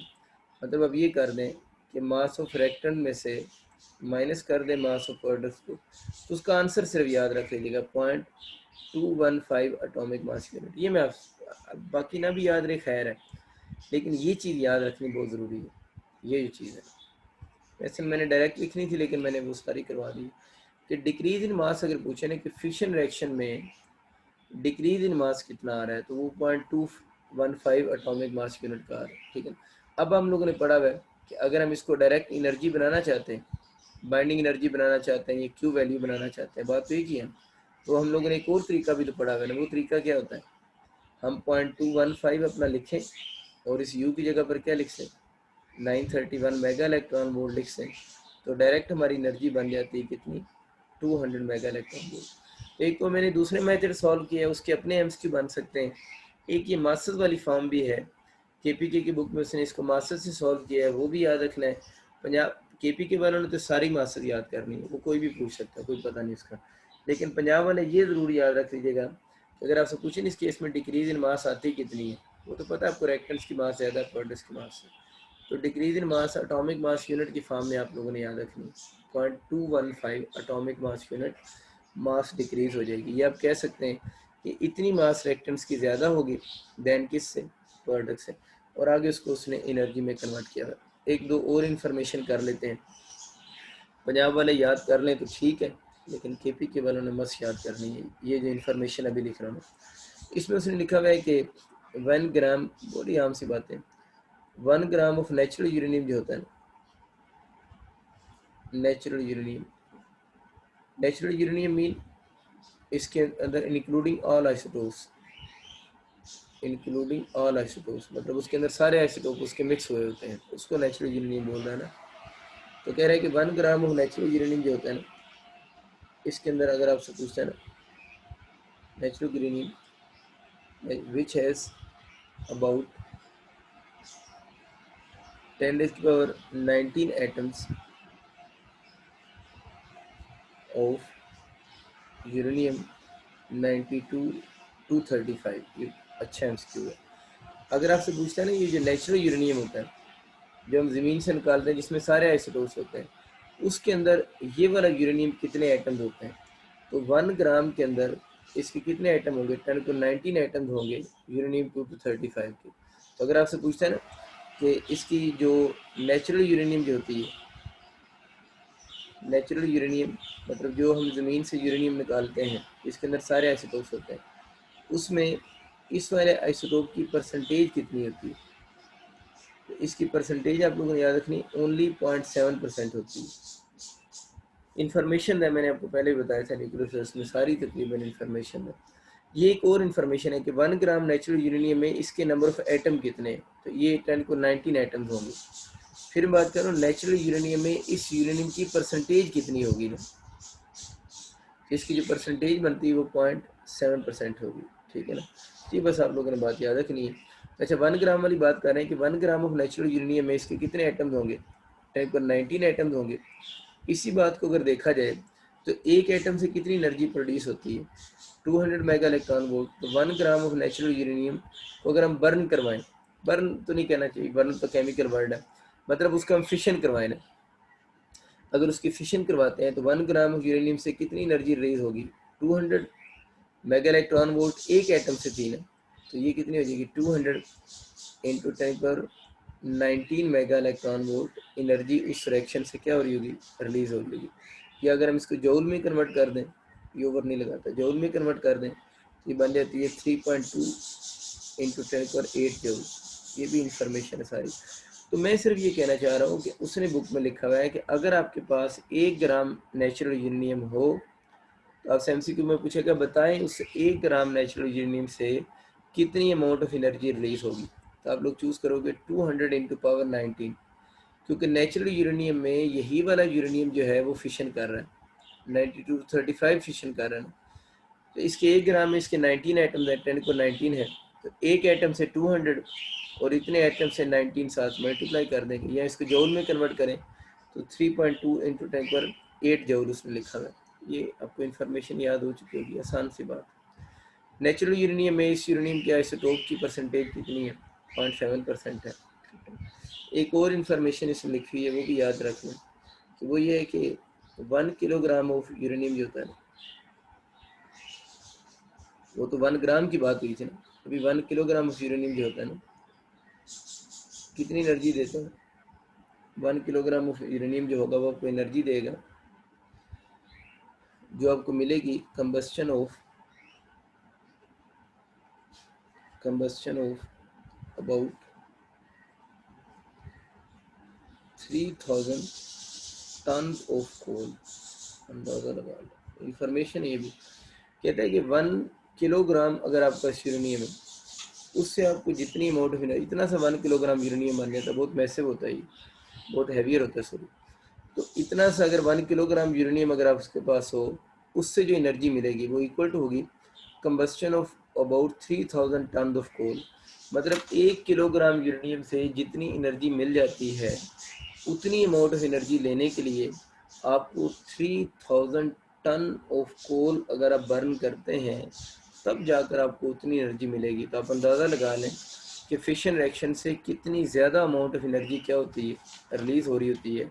और एज़ कम्पेयर टू किससे, कोल से। कोल में तो केमिकल रिएक्शन हो रहा होता है ना, ये वजह है कि किसी केमिकल रिएक्शन से जो एनर्जी ऑब्टेन्ड होती है वो नेग्लिजिबल होती है एज़ कम्पेयर टू उस एनर्जी से जो आपको किसी फिशन रिएक्शन से या किसी न्यूक्लियर रिएक्शन से जो अमाउंट ऑफ एनर्जी ऑब्टेन्ड हो रही है उसके साथ। ठीक है, फिशन रिएक्शन हो गया है कंप्लीट तो, लेकिन इसमें फिर भी आप लोग ना फिशन चेन रिएक्शन को थोड़ा सा देख लीजिएगा। ये डायरेक्टली इंक्लूड तो नहीं है फिशन चेन रिएक्शन, लेकिन इसकी थोड़ी बहुत इन्फॉर्मेशन होना बेहतर होती है क्योंकि लिंक टॉपिक है तो पढ़ लें तो ज़्यादा बेहतर होता है। फिशन चेन रिएक्शन आपको बताया था कि सीरीज ऑफ रिएक्शन कब बोलते हैं, कि सीरीज ऑफ सेल्फ सस्टेनिंग जो होते हैं, series of self sustaining fission reactions. मतलब एक दफ़ा स्टार्ट कर दें, रिक्वायरमेंट पूरी कर दें, खुद ही चलता रहता है। तो series of self sustaining fission reactions को हम फिशन चेन रिएक्शन कहते हैं। ज़्यादा मैं डिटेल में नहीं जा रहा। इसके आगे दो टाइप्स होती हैं ना फिशन चेन रिएक्शन की। इसकी एक टाइप होती है controlled fission chain reaction, fission chain reaction FCR में लिखूंगा, ठीक है, कंट्रोल्ड फिशन चेन रिएक्शन।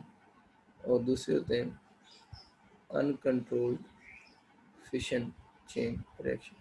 तो दो तरह के कहते हैं फिशन चेन रिएक्शन होते हैं। नाम से ज़ाहिर एक कंट्रोल्ड होंगे और एक अनकंट्रोल्ड होंगे। तो कंट्रोल में क्या होगा, rate of reaction remains constant रहेगा।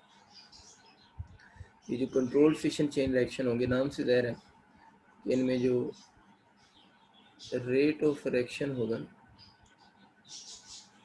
वो क्या रहेगा, rate of reaction remains constant with respect to time.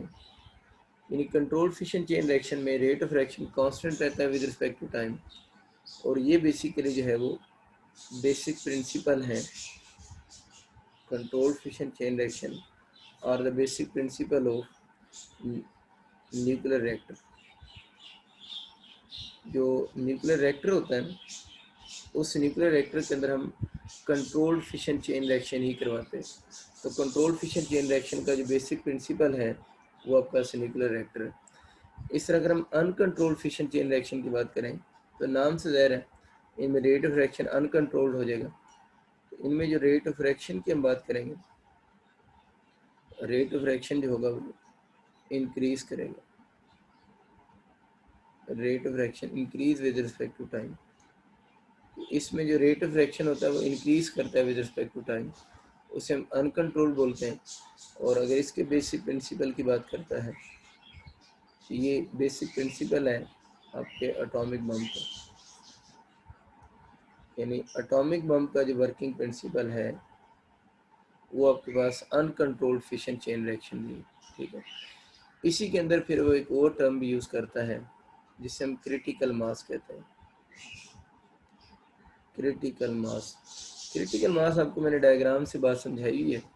ऐसी मास ऑफ यूरेनियम होती है, मैं लिख सकता हूँ पहले, यानी क्रिटिकल मास क्या है, मास ऑफ यूरेनियम होती है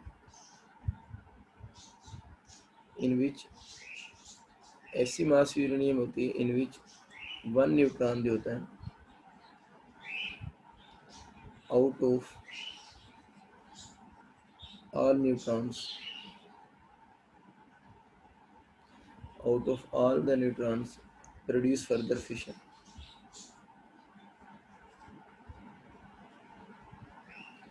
produce further fission, ठीक है ना।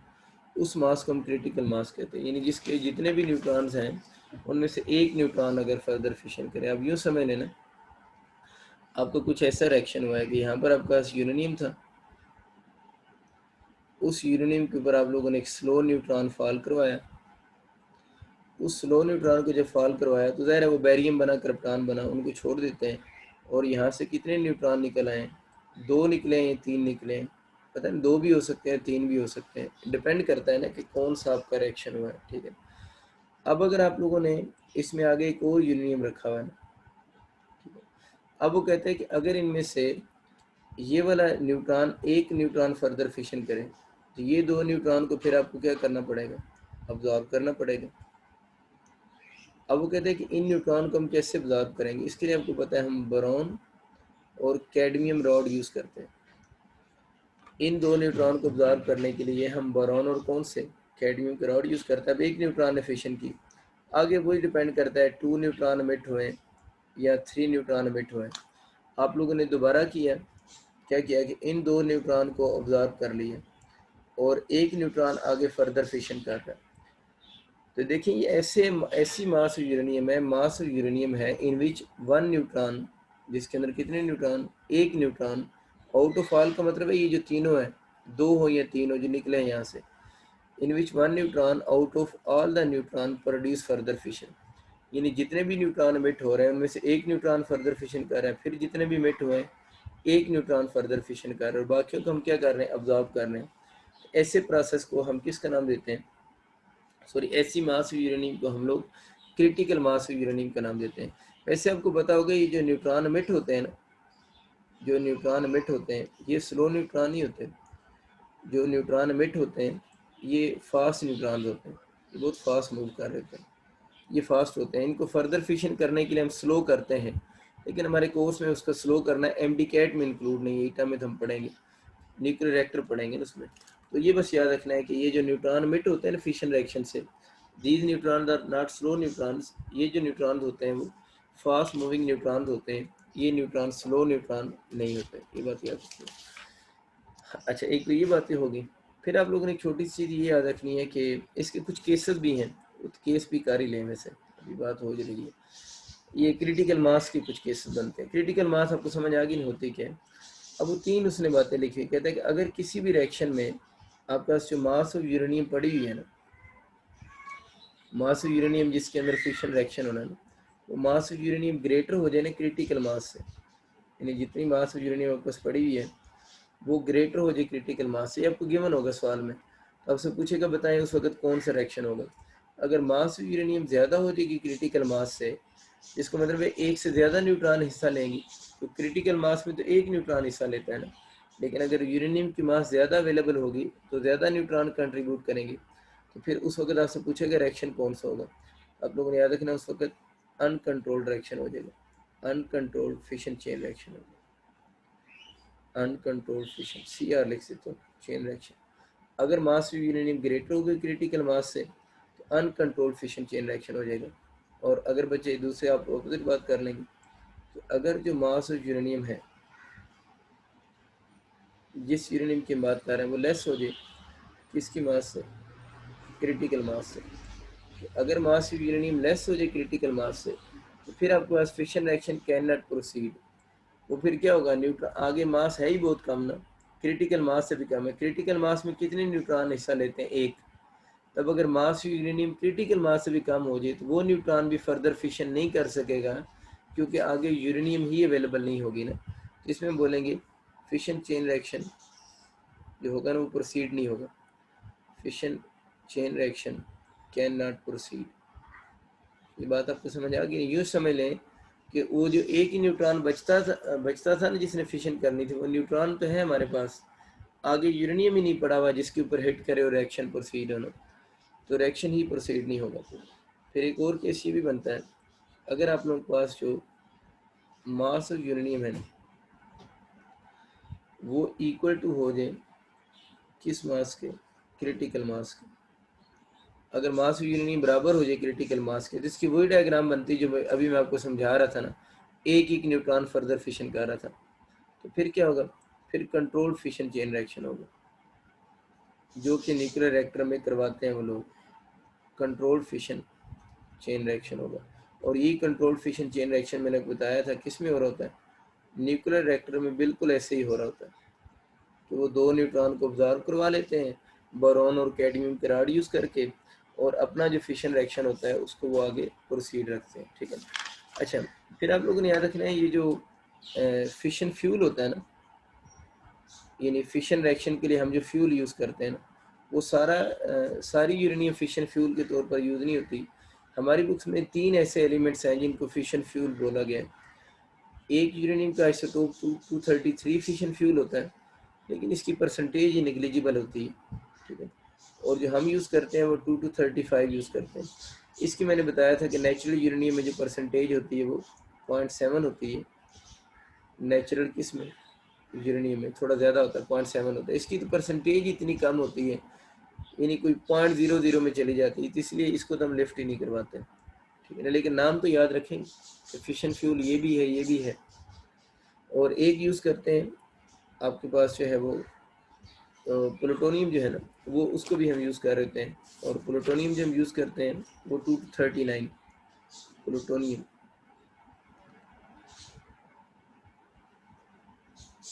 प्लूटोनियम और प्लूटोनियम 239, प्लूटोनियम 239 जो है ये भी as a fission fuel use होता है। तो ये बस चीज़ें याद रखनी है कि तीन फिशन फ्यूल यूज़ होते हैं, U235, 233 और प्लूटोनियम। वैसे लिख रहा हूँ 239 जो होता है ना, यूरेनियम 238 सॉरी जो है, it is not a fission fuel, ये फिशन फ्यूल नहीं होता, ठीक है ना। ये सबसे ज़्यादा पाया जाता है, यानी 99% के करीब होता है इसकी परसेंटेज, ठीक है। नेचुरल यूरेनियम में ये तकरीबन 99% होता है, इतना ज़्यादा होता है, लेकिन ये फिशन फ्यूल नहीं है, इससे फिशन नहीं हो सकती। फिशन फ्यूल यही तीनों है, ठीक है ना। एक हम और वर्ड यूज़ करते होते हैं, इसके साथ लिख लें। इस न्यूक्लियर रिएक्टर में ना, इस न्यूक्लियर रिएक्टर में हम जो यूरेनियम यूज़ करते हैं ना, उसका हम बोलते हैं enrich uranium. In nuclear reactor के अंदर हम जो यूरेनियम यूज़ करते हैं उसका हम इनरिच यूरेनियम कहते हैं। तो अगर आपको कभी एमसीक्यू आ जाए ना, इस इनरिच यूरेनियम में 92 to 35 कितने % वो रखते हैं। तो न्यूक्लियर रिएक्टर के अंदर जो यूरेनियम यूज़ होती है उसे हम इनरिच यूरेनियम कहते हैं। उस यूरेनियम के अंदर इसकी जो परसेंटेज होती है ना, अगर वो पूछे ना, तो बच्चे 2% से 4% तक होती है। कन्फ्यूज़ नहीं होना कि पहले 0.7% थी U-235 की, अब 2 to 4% कैसे होगी, उन्होंने बढ़ाई होगी ना। इनरिच यूरेनियम का मतलब ही होता है कि ऐसी यूरेनियम जिसके अंदर हम यूरेनियम का ये वाला जो आइसोटोप है उसकी परसेंटेज बढ़ाकर 0.7 से 2% से कहाँ तक 4% तक कर लेते हैं। ये भी याद रखना है कि अगर आज नेचुरल यूरेनियम में इसकी परसेंटेज कितनी है 0.7, इनरिच यूरेनियम में इसकी परसेंटेज कितनी बढ़ा दी जाती है 2% से 4%, यानी 2 to 4% तक हम इसकी परसेंटेज को इंक्रीज़ कर लेते हैं। किस यूरेनियम के अंदर, नेचुरल यूरेनियम के अंदर। इंफॉर्मेशन हैं, कोई लॉजिक नहीं है, और बिल्कुल टू द पॉइंट और बेसिक सी इंफॉर्मेशन है। टू द पॉइंट इसलिए कह रहा हूँ कि आपको ये सारी इंफॉर्मेशन आनी चाहिए। आखिरी बात जी इसकी जो कि है फ्यूजन रिएक्शन, ठीक है ना, जो फ्यूजन रिएक्शन, अगर हम इसमें फ्यूजन रिएक्शन की बात करें तो इसमें हम ये कह देते हैं कि इसका जो तल्लक होता है ना फ्यूजन रिएक्शन का, ये वाला एक्सेस हमारा बाइंडिंग एनर्जी पर न्यूक्लियन का है, और ये वाला एक्सेस मास नंबर का है। हम लोग यूं कर्व बनाते होते हैं, इसका जो तल्लक होता है ना वो इस लिम्ब के साथ होता है, लेफ्ट लिम्ब के साथ इधर। इसमें इसका रेक्टेंट इधर होंगे, इस जगह पर इसका रेक्टेंट्स होंगे, और इधर कहीं इसका जाकर क्या बनेगा, प्रोडक्ट्स बनेगा, ठीक है। रेक्टेंट इसके इधर ये नीचे होंगे। इसमें ये होता है ना कि अगर इसकी रफ से स्केचिंग करें, इसमें हम 2 लाइटर निकलाई को मर्ज करके एक बड़ा निकलाई बनाते हैं, और साथ में अमाउंट ऑफ एनर्जी क्या होती है, रिलीज होती है। इस बड़े निकलाई की जो मास होती है ना, दैट इज लेस देन 58 होनी चाहिए, लेस देन और इक्वल टू 58 तक होना चाहिए। बुक में 50 लिखा हुआ है, लेकिन ये 58 बनता है क्योंकि बुक में 2 वैल्यूज लिखी हुई हैं, एक जगह 50 लिखा हुआ है, एक जगह 58 लिखा हुआ है। तो 58 मोर एक्यूरेट है। क्यों 58 मोर एक्यूरेट है, क्योंकि हमें ये तो पता नहीं कि 58 तक जाते हुए ओवरऑल जो बाइंडिंग एनर्जी पर न्यूक्लियन क्या हो रही है, इंक्रीज ही होती है। तो फ्यूजन रिएक्शन में 2 लाइटर न्यूक्लियाई मिलकर एक बड़ा न्यूक्लियाई बनाते हैं, और साथ में अमाउंट ऑफ एनर्जी रिलीज होती है। तो ये आपके पास लाइटर निकलाई इधर होंगे ना, ये रेक्टेंट्स मैंने बच्चों बोले थे, और ये आपका क्या है, प्रोडक्ट्स है। और प्रोडक्ट्स की मास के ऊपर कंडीशन क्यों लगा दी है, क्योंकि अगर वो 58 से आगे जाएगा, ये मास नंबर 58 समझ लेना आयरन है, अगर उससे आगे जाएगा तो उसकी ये जो बाइंडिंग एनर्जी पानी के लिए और कम होना शुरू हो जाएगी। तो हम कहते हैं कम ना हो, बल्कि प्रोडक्ट्स की ज़्यादा ही होता है किससे, रेक्टेंट से। तो जो एमसीक्यू आप लोगों ने फिशन के लिए लिखे थे ना, जो एमसीक्यू फिशन के लिए थे वही सारे फ्यूजन के लिए भी हैं। फिशन के लिए क्या लिखा था, binding energy per nucleon of कौन सा, जो प्रोडक्ट्स थी वो ज़्यादा होगी then binding energy per nucleon of किस से, रेक्टेंट से। तो यहाँ पर भी ऐसे ही है, बल्कि क्या ज़रूरत है हम सारे लिखते रहें, मैं उधर से आपको याद करवा देता हूँ, वो आप सेम पेज दोबारा इस पर माइंड में रख लेंगे। ये जो बातें आप लोगों ने लिखी थी ना फिक्शन रिएक्शन में, यहाँ से यहाँ तक, यहाँ से यहाँ तक जितनी जो बातें थी, ये सारी बातें फिशन और फ्यूजन दोनों के लिए सेम है। ये सारी बातें फिशन और फ्यूजन के लिए सेम है, कोई चीज़ चेंज नहीं है। फिशन और फ्यूजन दोनों के लिए ये वाली बातें किसके लिए, फिशन के लिए कंसेप्ट भी यही है, फ्यूजन का कंसेप्ट भी यही है। बस सिर्फ वो लिम्ब का फ़र्क आया ना, उसमें इधर ये बातें होगी थी, लेकिन इसमें ये फ़र्क था, इसमें रेक्टेंट्स इधर आ गए थे, प्रोडक्ट्स उधर आ गए थे, बाकी सब कुछ सेम है। इसमें भी क्या होगा, प्रोडक्ट्स की बाइंडिंग एनर्जी पाने के लिए ज़्यादा होगी रेक्टेंट से, इसके प्रोडक्ट्स मोर स्टेबल होंगे। जब मोर स्टेबल होंगे तो वही बाइंडिंग एनर्जी पर न्यूक्लियन का न्यूक्लियस का तो हमेशा इन्वर्स रिलेशन लेगा। बाइंडिंग एनर्जी पर न्यूक्लियन जिसकी ज़्यादा होगी, न्यूक्लियस की मास कम होगी। फ्यूजन में तो ये होगा, प्रोडक्ट्स की बाइंडिंग एनर्जी ज़्यादा है, तो मास ऑफ रिएक्टेंट्स इसमें ज़्यादा होगी दैन मास ऑफ प्रोडक्ट से। मास नंबर कैलकुलेट करें, चार्ज नंबर कैलकुलेट करें, वो दोनों साइड के हमेशा क्या आएंगे, बराबर आएंगे। तो ये बेसिक कंसेप्चुअल एमसीक्यू किसके, यही है ना। तो ये एमसीक्यू फिशन के भी हैं और ये एमसीक्यू किसके हैं, फ्यूजन के भी हैं। तो आपको इसमें मिक्स करने की या नए सिरे से याद करने की ज़रूरत ही नहीं है कि जो एमसीक्यू फिशन के हैं वही एमसीक्यू किसके हैं, फ्यूजन के हैं। बातें ख़त्म होगी। फ़र्क सिर्फ क्या है कि इसमें रिएक्टेंट्स इधर हैं, प्रोडक्ट्स इधर हैं, ठीक है। उसमें ब्रेक हो रहा था, इसमें क्या हो रहा है, कंबाइन होकर बन रहा है, लेकिन वो उनसे क्या बन रहा है, स्टेबल ही बन रहा है। इसमें मास वाली बच्चों को गलती लग जाती है सम टाइम। मास नंबर दोनों तरफ बराबर है, रिएक्टेंट्स और प्रोडक्ट्स के, मास बराबर नहीं है। मास अब भी रिएक्टेंट्स की ज़्यादा है प्रोडक्ट्स से। वही मास तो एनर्जी में क्या हुई है, कन्वर्ट हुई है। वही मास तो एनर्जी में, अदरवाइज एनर्जी किधर से आई है। अगर इसकी मास ज़्यादा हो जाए तो एनर्जी किधर से आ जाएगी। मास जो है वो आपके पास इस तरफ जाते हुए हमेशा डिक्रीज़ करती है। मास जो है वो क्या कर रही है, डिक्रीज़ कर रही है। जितनी डिक्रीज़ करेगी वही मास एनर्जी में क्या हुई है, कन्वर्ट हुई है। उम्मीद आपको बात समझ आ गई होगी। ठीक, अब इस पर हम ज़्यादा बात नहीं कर रहे। इसके एमसीक्यू क्या आते हैं पेपर में, जो अभी आपको बता दिए हैं, आपको वो याद रखने हैं कि मतलब वैल्यूज़ जो हैं किसकी मास ज़्यादा है, मास नंबर ज़्यादा है, वो एमसीक्यू हो चुके हैं। उस पर दोबारा बात नहीं करते, और बातें कर लेते हैं ना। अच्छा, इसमें ये बातें होगी। अब हम आगे चलते हैं। इसकी जो आप लोगों ने एग्जांपल याद करनी, आपको ना पेपर में यू एमसीक्यू आएगा, आपको लिखा होगा 1H1 1H1 लिखा होगा, और आपसे पूछेगा कि बताएं इसके प्रोडक्ट्स कौन से हैं। यानी प्रोडक्ट्स आप लोगों ने कंप्लीट वाला करेक्ट ऑप्शन चूज़ करना होगा। तो सपोज करें आपके प्रोडक्ट्स में ये प्रोडक्ट गिवन भी हो सकता है, यानी प्रोडक्ट्स कंप्लीट करने का भी क्वेश्चन आ सकता है, प्रोडक्ट एक गिवन भी हो सकता है। अगर ये वाला प्रोडक्ट गिवन होगा तो आगे एनर्जी मिसिंग होगी ना, पूछेगा बताएं ये इसमें कितनी एनर्जी रिलीज होगी, ठीक है ना। तो अगर 1H1 से हीलियम बन रहा है ना, 2H4 बन रहा है, तो इसमें सबसे ज़्यादा एनर्जी रिलीज होगी, वो कितनी है, 24 मेगा इलेक्ट्रॉन वोल्ट रिलीज होगी। अगर 1H1 से हीलियम बन रहा है तो 24 mega electron volt energy release होगी। लेकिन 1H1 से और 1H1 से हीलियम सिर्फ नहीं बनता, इसके और भी फ्रेगमेंट बन सकते हैं, ये नोट कर लें। 3 तरह के प्रोडक्ट्स बनते हैं, एक हीलियम बनता है, एक इसमें बन रहा होता है 1H3 भी बन जाता है समटाइम, ट्रीटियम साथ में 1H1, और इसमें ये भी हो सकता है कि हीलियम का आइसोटोप बने 2-3 और साथ में न्यूट्रॉन। पहले जो मैंने आपको एमसीक्यू करवाया, अगर आपको समझ आया, तो मैंने आपको बताया कि आपको ये रिएक्टेंट्स गिवन होंगे और आपसे पूछेगा बताएं प्रोडक्ट कौन से बनते हैं। तो आपका ये वाला ऑप्शन हीलियम लिखा होगा, वो भी ठीक होगा। असल तो चीज़ ये है कि चार्ज नंबर और मास नंबर बैलेंस करने होते हैं, तो ये लिखा होगा तब भी ठीक होगा, ठीक है ना। अगर सॉरी ऊपर मैंने 1 लिखा होगा, ऊपर सबके 2 आएगा, ठीक है, ऊपर सबके 2 आएगा, पीछे 1 बनाएगा। तो इसके अगर पूछेगा ना प्रोडक्ट्स कौन सा बन रहा है, तो इसमें प्रोडक्ट तो सारे ठीक हैं, ये हीलियम भी बन रहा है तब भी ठीक है, बैलेंस हो रहे हैं। नीचे चार्ज नंबर 2 है, मास नंबर 4, बैलेंस हो गए। ये भी बन सकता है, इसमें चार्ज नंबर 2 है, 1 1 2 पूरा हो गया, 2 × 2 4 है, 3 + 1 4, मास नंबर बैलेंस। इधर भी देखें 3 + 1 4 बैलेंस, नीचे 2 2 + 0 2 भी बैलेंस। तो ये सारे इसके ऑप्शन हो सकते हैं, ठीक। ये गिवन हो, पूछे कौन सा ऑप्शन करेक्ट है, सब ऑप्शन पॉसिबल है। ज़्यादातर ये होता है कि उसने ऑप्शन पूरा कंप्लीट करके दिया होता है और आपसे सिर्फ पूछता है अमाउंट ऑफ एनर्जी रिलीज बताएं। तो अगर बच्चों हीलियम बन रहा होगा, रिएक्टेंट सबके सेम है, अगर हीलियम बनेगा तो एनर्जी ये वाली रिलीज होगी। अगर ये ट्रीटियम बनेगा तो एनर्जी कितनी रिलीज होगी, 4 मेगा इलेक्ट्रॉन वोल्ट रिलीज होगी, ठीक है।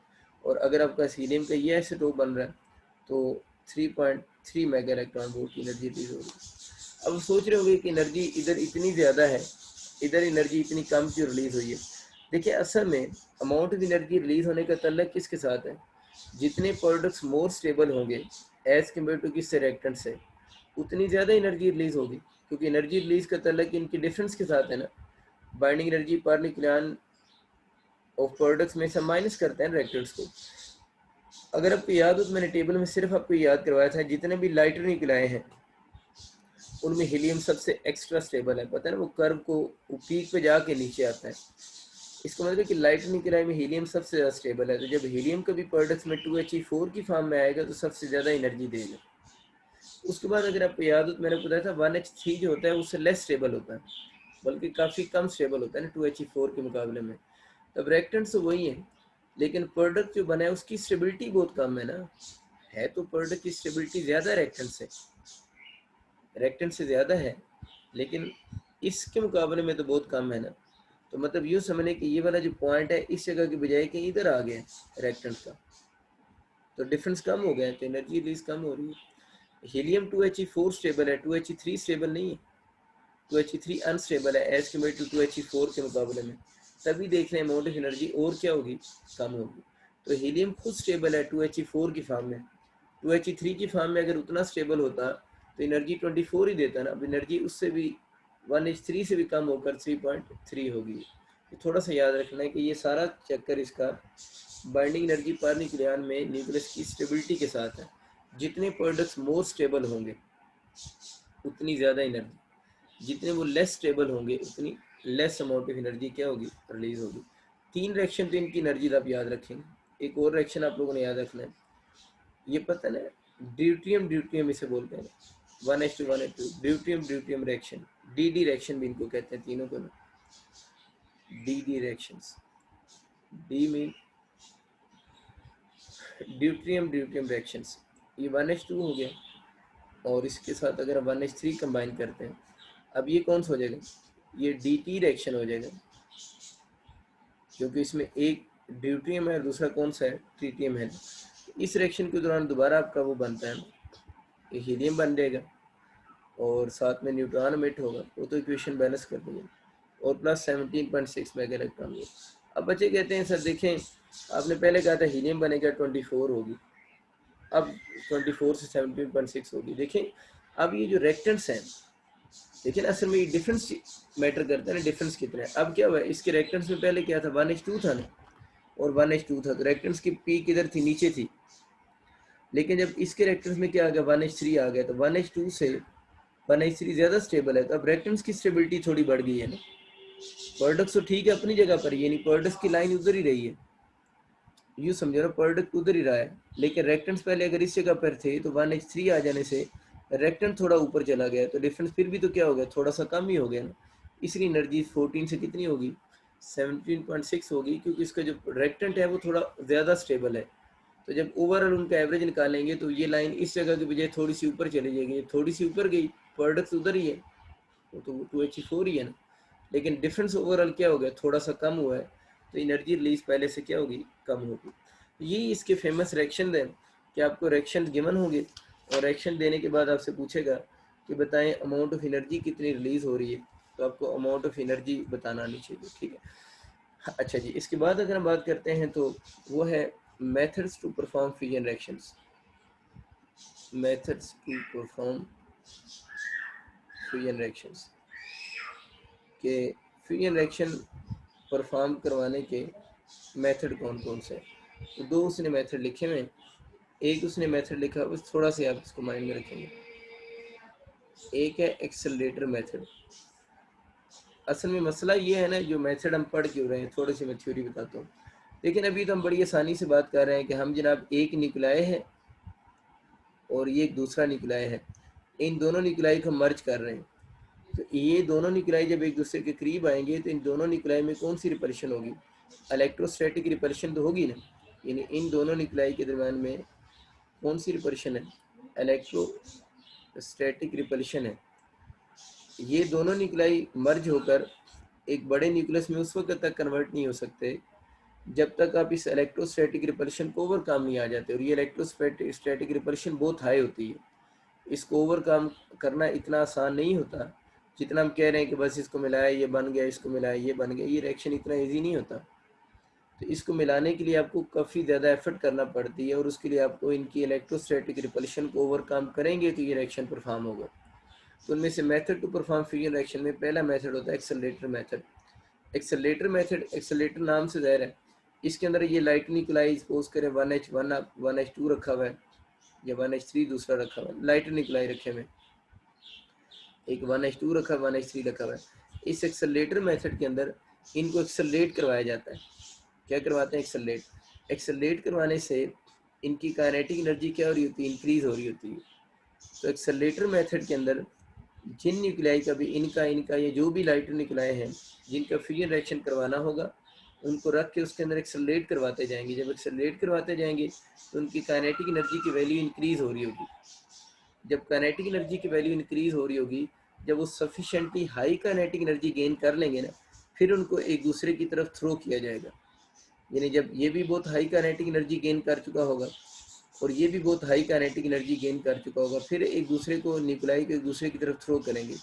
अब इनकी काइनेटिक एनर्जी इतनी ज़्यादा हो चुकी होगी इस एक्सेलरेटर में रखे होने की वजह से कि this kinetic energy overcome this electrostatic repulsion, और ये मिलकर एक बड़े न्यूक्लियाई में कन्वर्ट हो जाएंगे और आपको जो रिएक्शन परफॉर्म हो जाएगा वो फ्यूजन रिएक्शन हो जाएगा। कहते हैं ये एक्सेलरेटर मेथड के अंदर हम ये काम कर तो सकते हैं, लेकिन एक्सेलरेटर मेथड जो है ना, ये सूटेबल या वैलिड है सिर्फ लाइट न्यूक्लियाई के लिए, यानी लाइटर न्यूक्लियाई के लिए वैलिड है। सिर्फ लाइटर न्यूक्लियाई कौन से? लाइटर न्यूक्लियाई वैसे तो बहुत सारे होते हैं, ये सिर्फ इनके लिए वैलिड है। 1H2 1H3 वगैरह जो होते हैं उन्हीं के लिए वैलिड है, और ये वैलिड सिर्फ लैब के अंदर है। मतलब आप इसको इंडस्ट्रियल स्केल पे ये काम नहीं कर सकते। यानी लैब के अंदर अगर आप छोटा सा एक्सपेरिमेंट स्टडी करना चाह रहे हैं तो एक्सेलरेटर मेथड से किया जा सकता है, और इसमें बहुत छोटे छोटे न्यूक्लियाई 1H2 1H3 यानी हाइड्रोजन वायरे यूज हो रहे होते हैं सिर्फ। और ये वाला मेथड एक तो लाइट न्यूक्लियाई के लिए सिर्फ वैलिड और लैब तक है। मतलब हम इसको इंडस्ट्रियल स्केल में यूज़ नहीं कर सकते। हमने तो एनर्जी को इंडस्ट्रियल स्केल पे यूज़ कर रहा है, जिस तरह फिशन की एनर्जी को हम न्यूक्लियर रिएक्टर में यूज़ करते हैं, उससे हम इलेक्ट्रिसिटी प्रोड्यूस करवाते हैं, तो वो एनर्जी हम इंडस्ट्रियल स्केल पे यूज़ कर रहे हैं ना। तो फिजन रिएक्शन का ये जो मेथड है कि अगर हम एक्सेलरेटर मेथड यूज़ कर लें और वहाँ से फिजन रिएक्शन करवाएं, तो ये इंडस्ट्रियल स्केल पे तो है ही नहीं। ये वाला रिएक्शन एक लिमिटेड सा रिएक्शन है जो सिर्फ कहाँ पर परफॉर्म हो सकता है, जो जस्ट आप लोगों का परफॉर्म हो रहा है किसी लैब के अंदर। तो ये दो बातें याद रखनी है।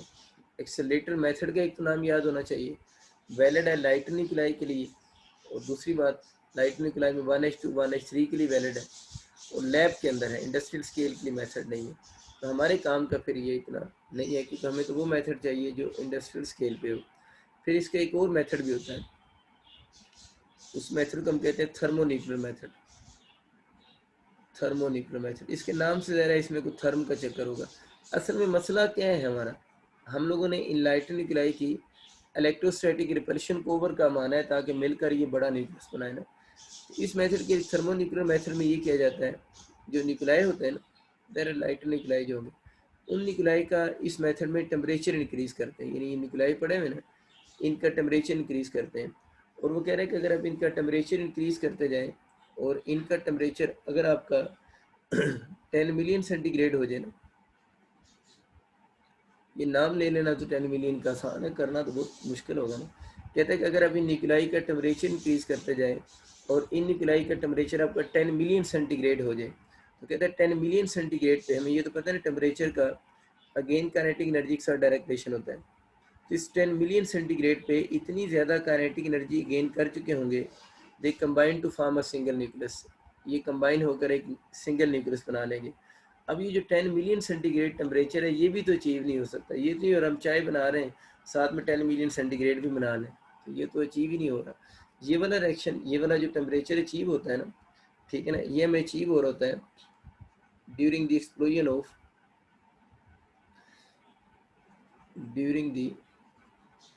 एक्सप्लोजन ऑफ बम ना,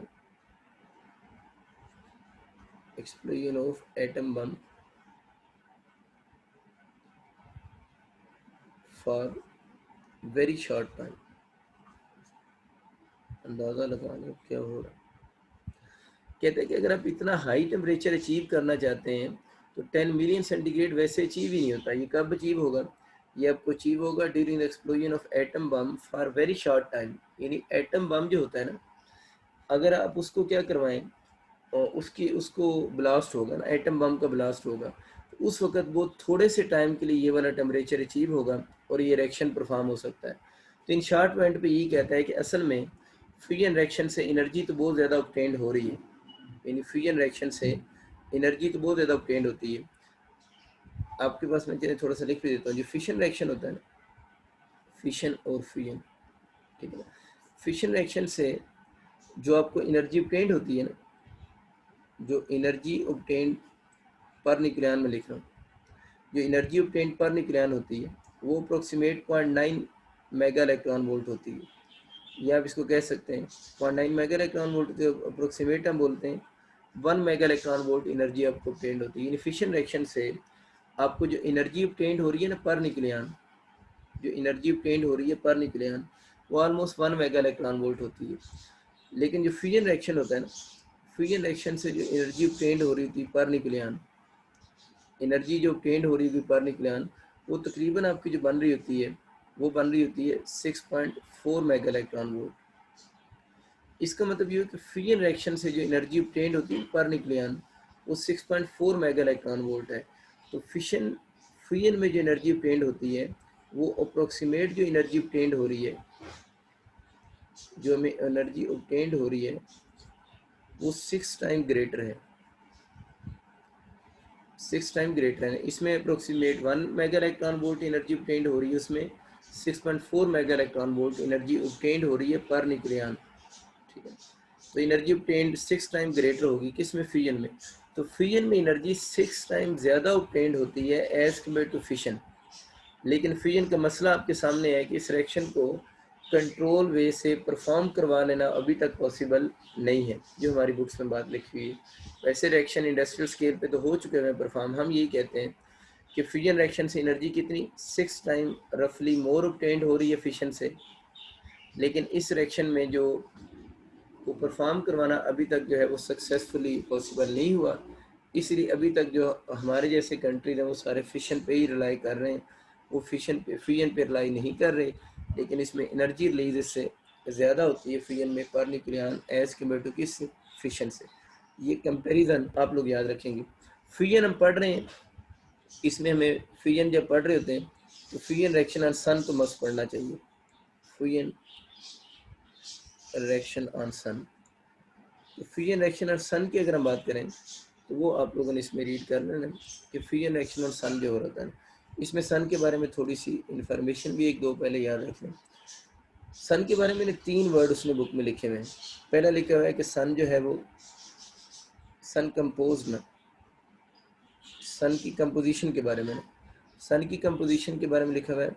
इसके ऊपर प्राइमरली क्या चीज़ होती है, सन प्राइमरली कंपोज ऑफ, फिर लिखा हुआ है सन के ऊपर little amount of, primarily compose of, फिर वर्ड लिखा हुआ है इसके ऊपर लिटिल अमाउंट ऑफ। ये लफ्ज़ एक ही वैसे मीनिंग बनते हैं, यानी एक लफ्ज़ लिखा हुआ है स्लाइट अमाउंट ऑफ। अब ये बुक की लाइंस हैं तो आप लोगों ने इसी तरह वर्ड याद रखने। अगर आ जाए ना sun is primarily compose of, तो फिर तो आप लोगों ने ऑप्शन हाइड्रोजन ही चूज़ करना। बुक की लाइंस है exactly primarily compose of hydrogen. अगर आज sun is little amount of, little amount में आप लोगों ने हीलियम वर्ड चूज़ करना।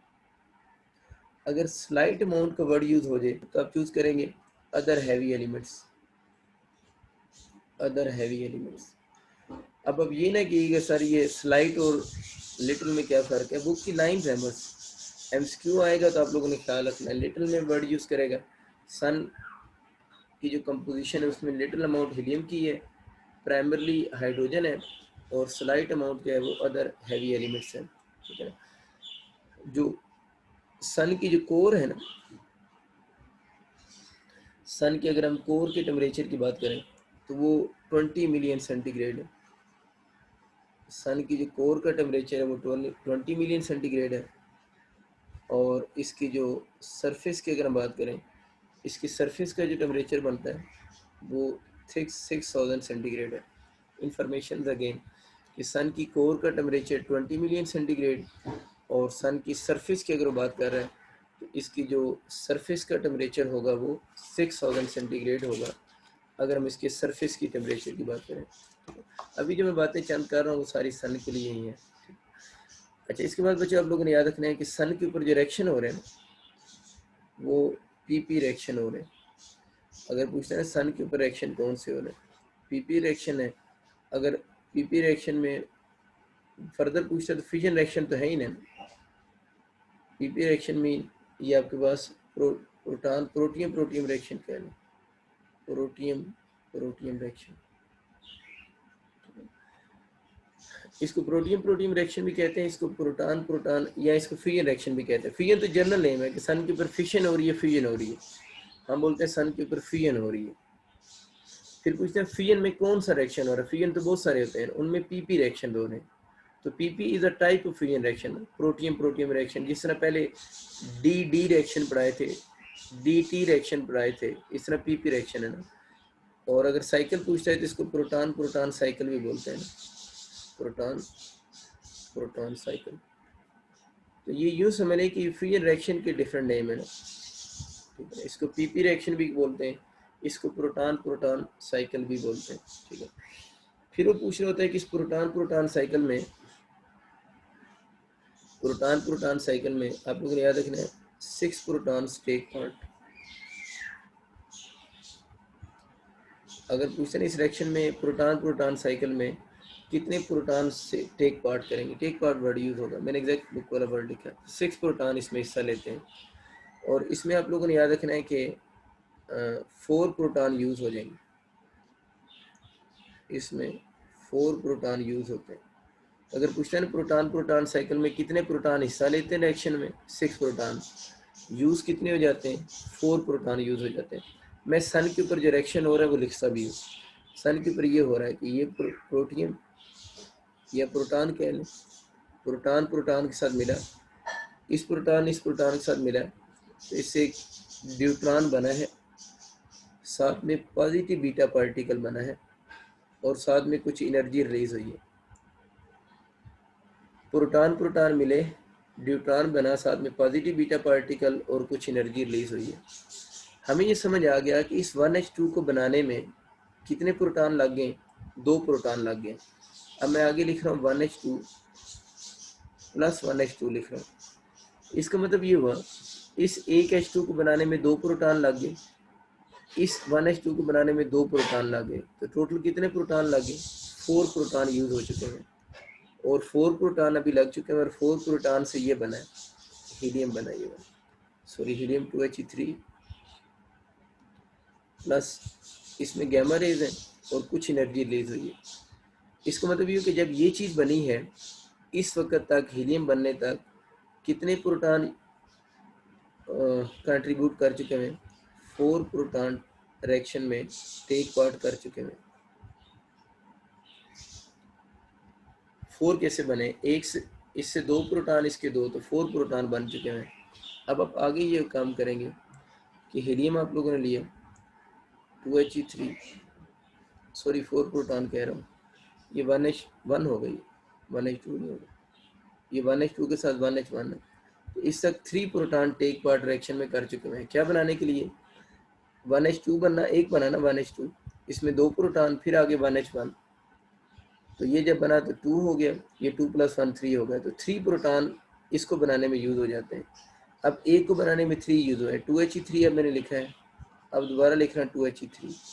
इसको बनाने में कितने प्रोटॉन लगे, 3 प्रोटॉन ने टेक पार्ट किया, इसको बनाने में भी 3। अब आपके पास क्या चीज़ बन गया, हीलियम बन गया, और साथ में 1H1 प्लस 1H1 और कुछ एनर्जी रिलीज होगी। क्यों लिखने ही लिखते। अब मैंने जो बच्चे बातें की थी ना उनको थोड़ा समराइज करते हैं। मैंने बोला था इसमें प्रोटॉन प्रोटॉन साइकिल है। प्रोटॉन प्रोटॉन साइकिल में इनके रिएक्शन स्टार्ट भी कहाँ से हुआ था, 2 प्रोटॉन से हुआ था, और रिएक्शन एंड भी किस पे हो रहा है, 2 प्रोटॉन पे हो रहा है। तो इसको मतलब कि साइकिल का कंसेप्ट इसमें है। स्टार्ट कहाँ से हुआ है, 2 प्रोटॉन से, एंड पे मिले भी कितने प्रोटॉन हैं, 2 प्रोटॉन्स, ठीक है। साइकिल मतलब समझ आ गया। कितने प्रोटॉन टेक पार्ट किए हैं, 6। कैसे 6 किए, इसको बनाने में कितने लगे हैं, 2 इसको बनाने में, और एक ये 3 इसके बनाने में 3 प्रोटॉन लगे हैं। तो यहाँ 2 ही एंड पे लिखे मैंने, इसको लेके 3 + 3 कितने हो गए, 6 प्रोटॉन। तो टोटल 6 प्रोटॉन ने टेक पार्ट किए। ये 4 प्रोटॉन यूज वाला क्या चक्कर है, एंड पे 2 मिल भी तो गए हैं ना, 2 तो आपको बाहर मिल भी गए हैं ना, साइकिल था ना, 2 वापस मिल गए। तो फिर यूज कितने हुए, 4 प्रोटॉन यूज हो गए ना, क्योंकि 4 तो आपको मिल गए। अब बड़ा कॉमन एमसीक्यू आता होता है कि इसको बनाने में कितने प्रोटॉन लगे हैं। मतलब बुक की लाइन भी है, इवन पंजाब में उसने बड़ी क्लियर ये लाइन लिखी भी है कि ये जो हीलियम 2He4 है इसको बनाने में कितने प्रोटॉन आपके लगे हैं। तो इस केस में हीलियम को बनाने में आप लोगों ने कहना है कितने प्रोटॉन लगे हैं, 4 प्रोटॉन। अब इसमें गलती ये होती है ना कि बच्चे ये सोचते हैं, वो इसका ऑप्शन 2 प्रोटॉन देखते हैं, वो कहते हैं इसमें तो 2 प्रोटॉन होते हैं। हीलियम में अब 2 ही प्रोटॉन है, मैं ये नहीं कह रहा हीलियम में 4 प्रोटॉन है, हीलियम में 2 ही प्रोटॉन है। लेकिन अगर कहेंगे ना प्रोटॉन प्रोटॉन साइकिल में, पीपी साइकिल में इस 2He4 को बनाने में कितने प्रोटॉन लगे हैं, तो 4 आप बोलेंगे। 2He3 को बनाने में 3 लगे हैं। इसके 3 नजर आ रहे हैं कैसे हैं, एक ये वाला और दो ये कैसे हैं, ये इन दो से मिला है ना ये, ठीक है ना। तो कितने प्रोटॉन लगे हैं, 3। इसको बनाने में कैसे लगे हैं, 4। ये इसको बनाने में 3, इसको बनाने में 3, टोटल 6 हो गए। 2 तो आपको मिल गए, तो इसको बनाने में फिर कितने लगे, 4 प्रोटॉन। तो ये पंजाब की बुक में लाइन लिखी हुई है बेसिकली ना, उसने बुक में लाइन, मैं बोलता हूँ बुक में जो लाइन लिखी हुई है उसने लिखा हुआ है कि इसमें different stages of reaction is that 4 protons have form 1 helium nucleus. उसने ये कहा है कि 4 प्रोटॉन ने यूज़ करके 1 हीलियम न्यूक्लियस बनाया। तो डिफरेंट स्टेजेस को उसने वर्ड यूज़ किया हुआ है कि प्रोटॉन प्रोटॉन साइकिल की डिफरेंट स्टेजेस में जब एंड पे आपको 1 हीलियम बना है, तो इस 1 हीलियम को बनाने में कितने प्रोटॉन लगे, 4 प्रोटॉन लगे। ये जो हम नॉर्मल बातें पढ़ते हैं उससे थोड़ी सी बात हटके है। नॉर्मली हम ये पढ़ते हैं इसके अंदर 2 प्रोटॉन हैं, तो एक आप लोगों ने हीलियम बनाना हो तो कितने प्रोटॉन चाहिए होंगे, 2 प्रोटॉन, 2 न्यूट्रॉन को कंबाइन करें तो एक हीलियम बनेगा। वो अपनी जगह कंसेप्ट उसी तरह ही है। अगर आपके न्यूक्लियर ट्रांसपोर्टेशन का कंसेप्ट आता है तो आप ये बोलोगे कि एक हीलियम में बनाने में 2 प्रोटॉन और 2 न्यूट्रॉन लगते हैं। लेकिन अगर वो कहता है प्रोटॉन प्रोटॉन साइकिल में इस हीलियम को बनाने में कितने प्रोटॉन डिफरेंट स्टेजेस में यूज हुए, 4 प्रोटॉन यूज हुए इन डिफरेंट स्टेजेस, चलें यूँ लिख सकते हैं, इन डिफरेंट स्टेजेस। ये असल में बात कंट्राडिक्ट कर रही है जो हमें बातें पता है उनके साथ, क्योंकि हमें लगता है कि हीलियम बनाना है, हम सोचते हैं 2 प्रोटॉन 2 न्यूट्रॉन डालो, 2 प्रोटॉन 2 न्यूट्रॉन डालो, हीलियम बन जाएगा। वो अपनी जगह बिल्कुल ठीक है। लेकिन अगर वो कहेगा आपका एमसीक्यू में इन प्रोटॉन प्रोटॉन साइकिल, ये एमडी कैट वाले तो मस्त बात याद रखिएगा, बुक की लाइन है, मैं लिख सकता हूँ page number 249 second paragraph, 249 second paragraph, ध्यान से अपना पढ़ लेना, ठीक है। पेज 249 सेकंड पैराग्राफ में बात लिखी है कि प्रोटॉन प्रोटॉन साइकिल में इस हीलियम को बनाने में 4 प्रोटॉन यूज हुए इन किस में, डिफरेंट स्टेजेस में। आपको बात याद होगी, समझ भी आ गई। और ये 4 और 6 वाला चक्कर भी खत्म हो गया, आए 6 से 2 निकल गए, 4 बच गए, 4 यूज हो गए डिफरेंट स्टेजेस में। अब आखिरी बात इसकी कि इसमें गलती, टोटल जो एनर्जी रिलीज हुई है ना, प्रोटॉन प्रोटॉन साइकिल पढ़ा रहा हूँ, सन पढ़ा रहा हूँ, टोटल एनर्जी कितनी रिलीज हुई है ना इस प्रोटॉन प्रोटॉन साइकिल में, वो 25.7 मेगा इलेक्ट्रॉन वोल्ट है। प्रोटॉन प्रोटॉन साइकिल में, दोबारा लिख सकते हो, प्रोटॉन प्रोटॉन साइकिल की बात हो रही, सन की बात हो रही। प्रोटॉन प्रोटॉन साइकिल जो सन पे हो रहा है उसमें टोटल एनर्जी रिलीज 25.7 हुई है। लेकिन अगर बच्चे पूछे एनर्जी जो रिलीज हुई है पर न्यूक्लियन कितनी रिलीज हुई है, एनर्जी रिलीज पर न्यूक्लियन ना, एनर्जी रिलीज पर न्यूक्लियन पूछेगा तो 25.7 को कितने न्यूक्लियन यूज, तो कितने 4 हुए, तो 4 से डिवाइड करना पड़ेगा ना। एनर्जी रिलीज पर न्यूक्लियन अगर पूछेगा तो वो 6.4 मेगा इलेक्ट्रॉन वोल्ट बनती है। तो ये बस बातें याद रखनी कि टोटल एनर्जी रिलीज 25.7 हुई है और एनर्जी जो रिलीज हुई है वो 6.4 मेगा इलेक्ट्रॉन वोल्ट हुई है, ठीक है। आप में से जो एमडी कैट वाले बच्चे हैं, वो कुछ बच्चे मुझे टेक्स्ट कर रहे थे कि सर आप हमें सेंड कर दें कि कौन कौन से न्यूमेरिकल्स करने हैं, कौन से टेबल्स करने हैं, कौन से शॉर्ट क्वेश्चन करने हैं, तो मैं डिटेल से आपके ग्रुप में सेंड कर देता हूँ।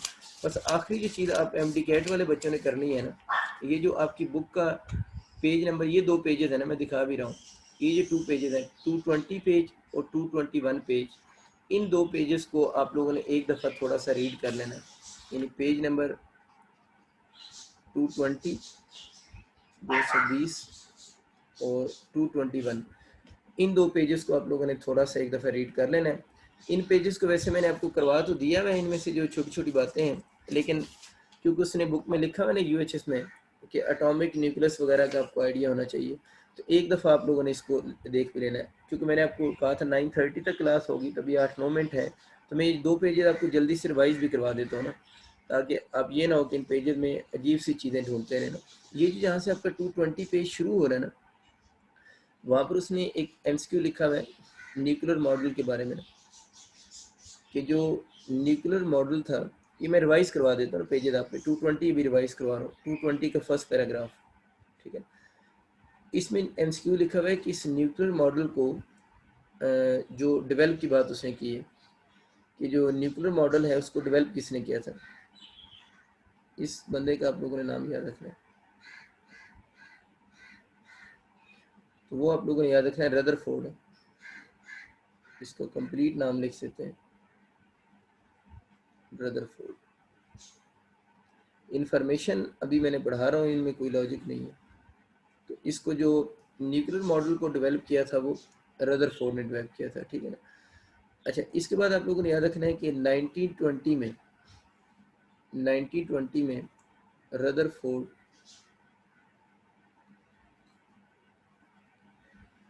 सजेस्टेड, बल्कि मैं ये बताता हूँ, असल में न्यूट्रॉन के बारे में दो बातें करनी है। न्यूट्रॉन के बारे में एक आता है न्यूट्रॉन को सजेस्ट किसने किया था, और एक एमसीक्यू आ रहा था इस न्यूट्रॉन को डिस्कवर किसने किया था। ये दो बातें डिफरेंट बातें हैं ना। न्यूट्रॉन को सजेस्ट किसने किया था और इसको डिस्कवर किसने किया था। न्यूट्रॉन को सजेस्ट रदरफोर्ड ने किया था 1920 में कि ये कोई पार्टिकल है जो एग्जिस्ट करता है। न्यूट्रॉन एक पार्टिकल है जो एग्जिस्ट करता है, इसको 1920 में सजेस्ट रदरफोर्ड ने किया था। लेकिन अगर आज न्यूट्रॉन को डिस्कवर किसने किया था वो तो हम केमिस्ट्री में पढ़ते हैं ना, वो 1932 में 12 साल बाद जेम्स चैडविक ने किया था। जेम्स चैडविक, तो ये उसने बुक में लाइनें लिखी हैं, इसको डिस्कवर किसने किया था और इसको मतलब वो सजेस्ट किसने किया था। अच्छा, अब इससे नीचे वाले पैराग्राफ पे आप आ जाएंगे, जो एटॉमिक न्यूक्लियस वाला पैराग्राफ है, उसमें भी एक दो एमसीक्यू लिखे हैं, वो एमसीक्यू में पढ़ाता हूँ। बल्कि उसकी आखिरी लाइन में लिखता हूँ जो बुक में लिखी हुई है, फर्स्ट पैराग्राफ नीचे वाला जो पैराग्राफ, उसमें लिखा हुआ है कि रेडियस ऑफ एटम जो है ना, रेडियस ऑफ एटम और जो होगा वो रेशियो लिख सकते हो, radius of atom to the radius of nucleus, वो 10⁵ बनती है। उसने बुक में लिखा हुआ है कि रेडियस ऑफ एटम जो होगा वो 10⁵ टाइम ग्रेटर होगा देन द रेडियस ऑफ किस से, न्यूक्लियस से। तो आप लोगों ने वैल्यू याद रखनी है, radius of atom equal to होगा 10⁵ टाइम, इसको ऊपर ले जाओ, यूँ सोच लो 10⁵ time the radius of nucleus.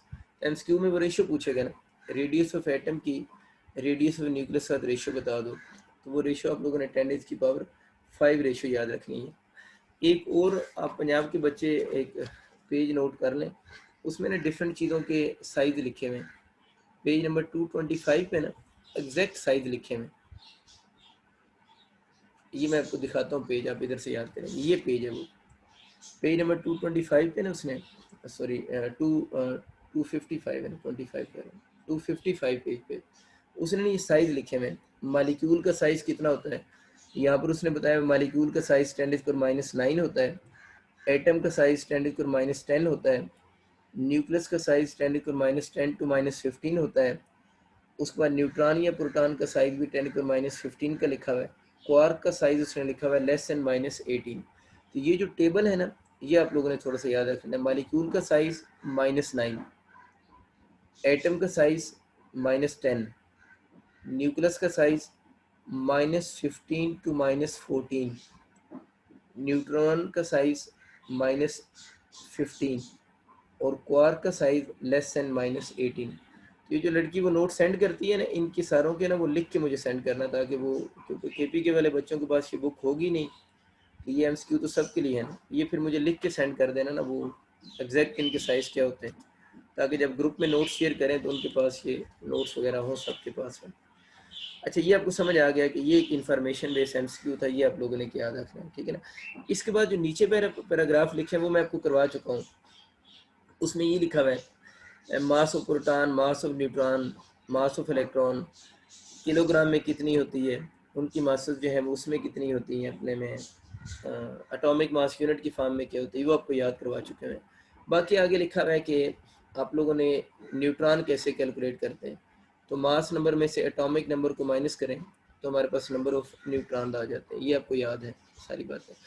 इसके बाद उसने एक इन्फॉर्मेशन लिखी हुई है पेज 221 पे, उसने लिखा हुआ है कि दो एलिमेंट लिखे हुए हैं, एक उसने जीनॉन की बात की है, जीनॉन, और एक सीजियम। ये इन्फॉर्मेशन उसने लिखी है जीनॉन एंड सीजियम। कहता है कि इन दोनों के each have 36 isotope, each have 36 isotopes. तो इन दोनों के जो आइसोटोप्स होते हैं वो 36 आइसोटोप्स होते हैं, यानी दोनों के जो आइसोटोप्स होंगे वो 36 आइसोटोप्स होंगे। ठीक है, अच्छा अब वो कह रहे हैं कि इसमें एक दो बातें और मैं कर देता हूँ इसमें आइसोटोप्स के साथ में, बल्कि तीन चीज़ों के साथ आप आइसो लिख लेना ताकि आपको थोड़ा सा और कंसेप्ट समझ में।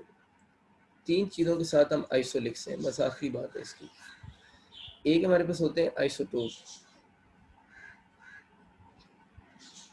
एक होते हैं आइसोबार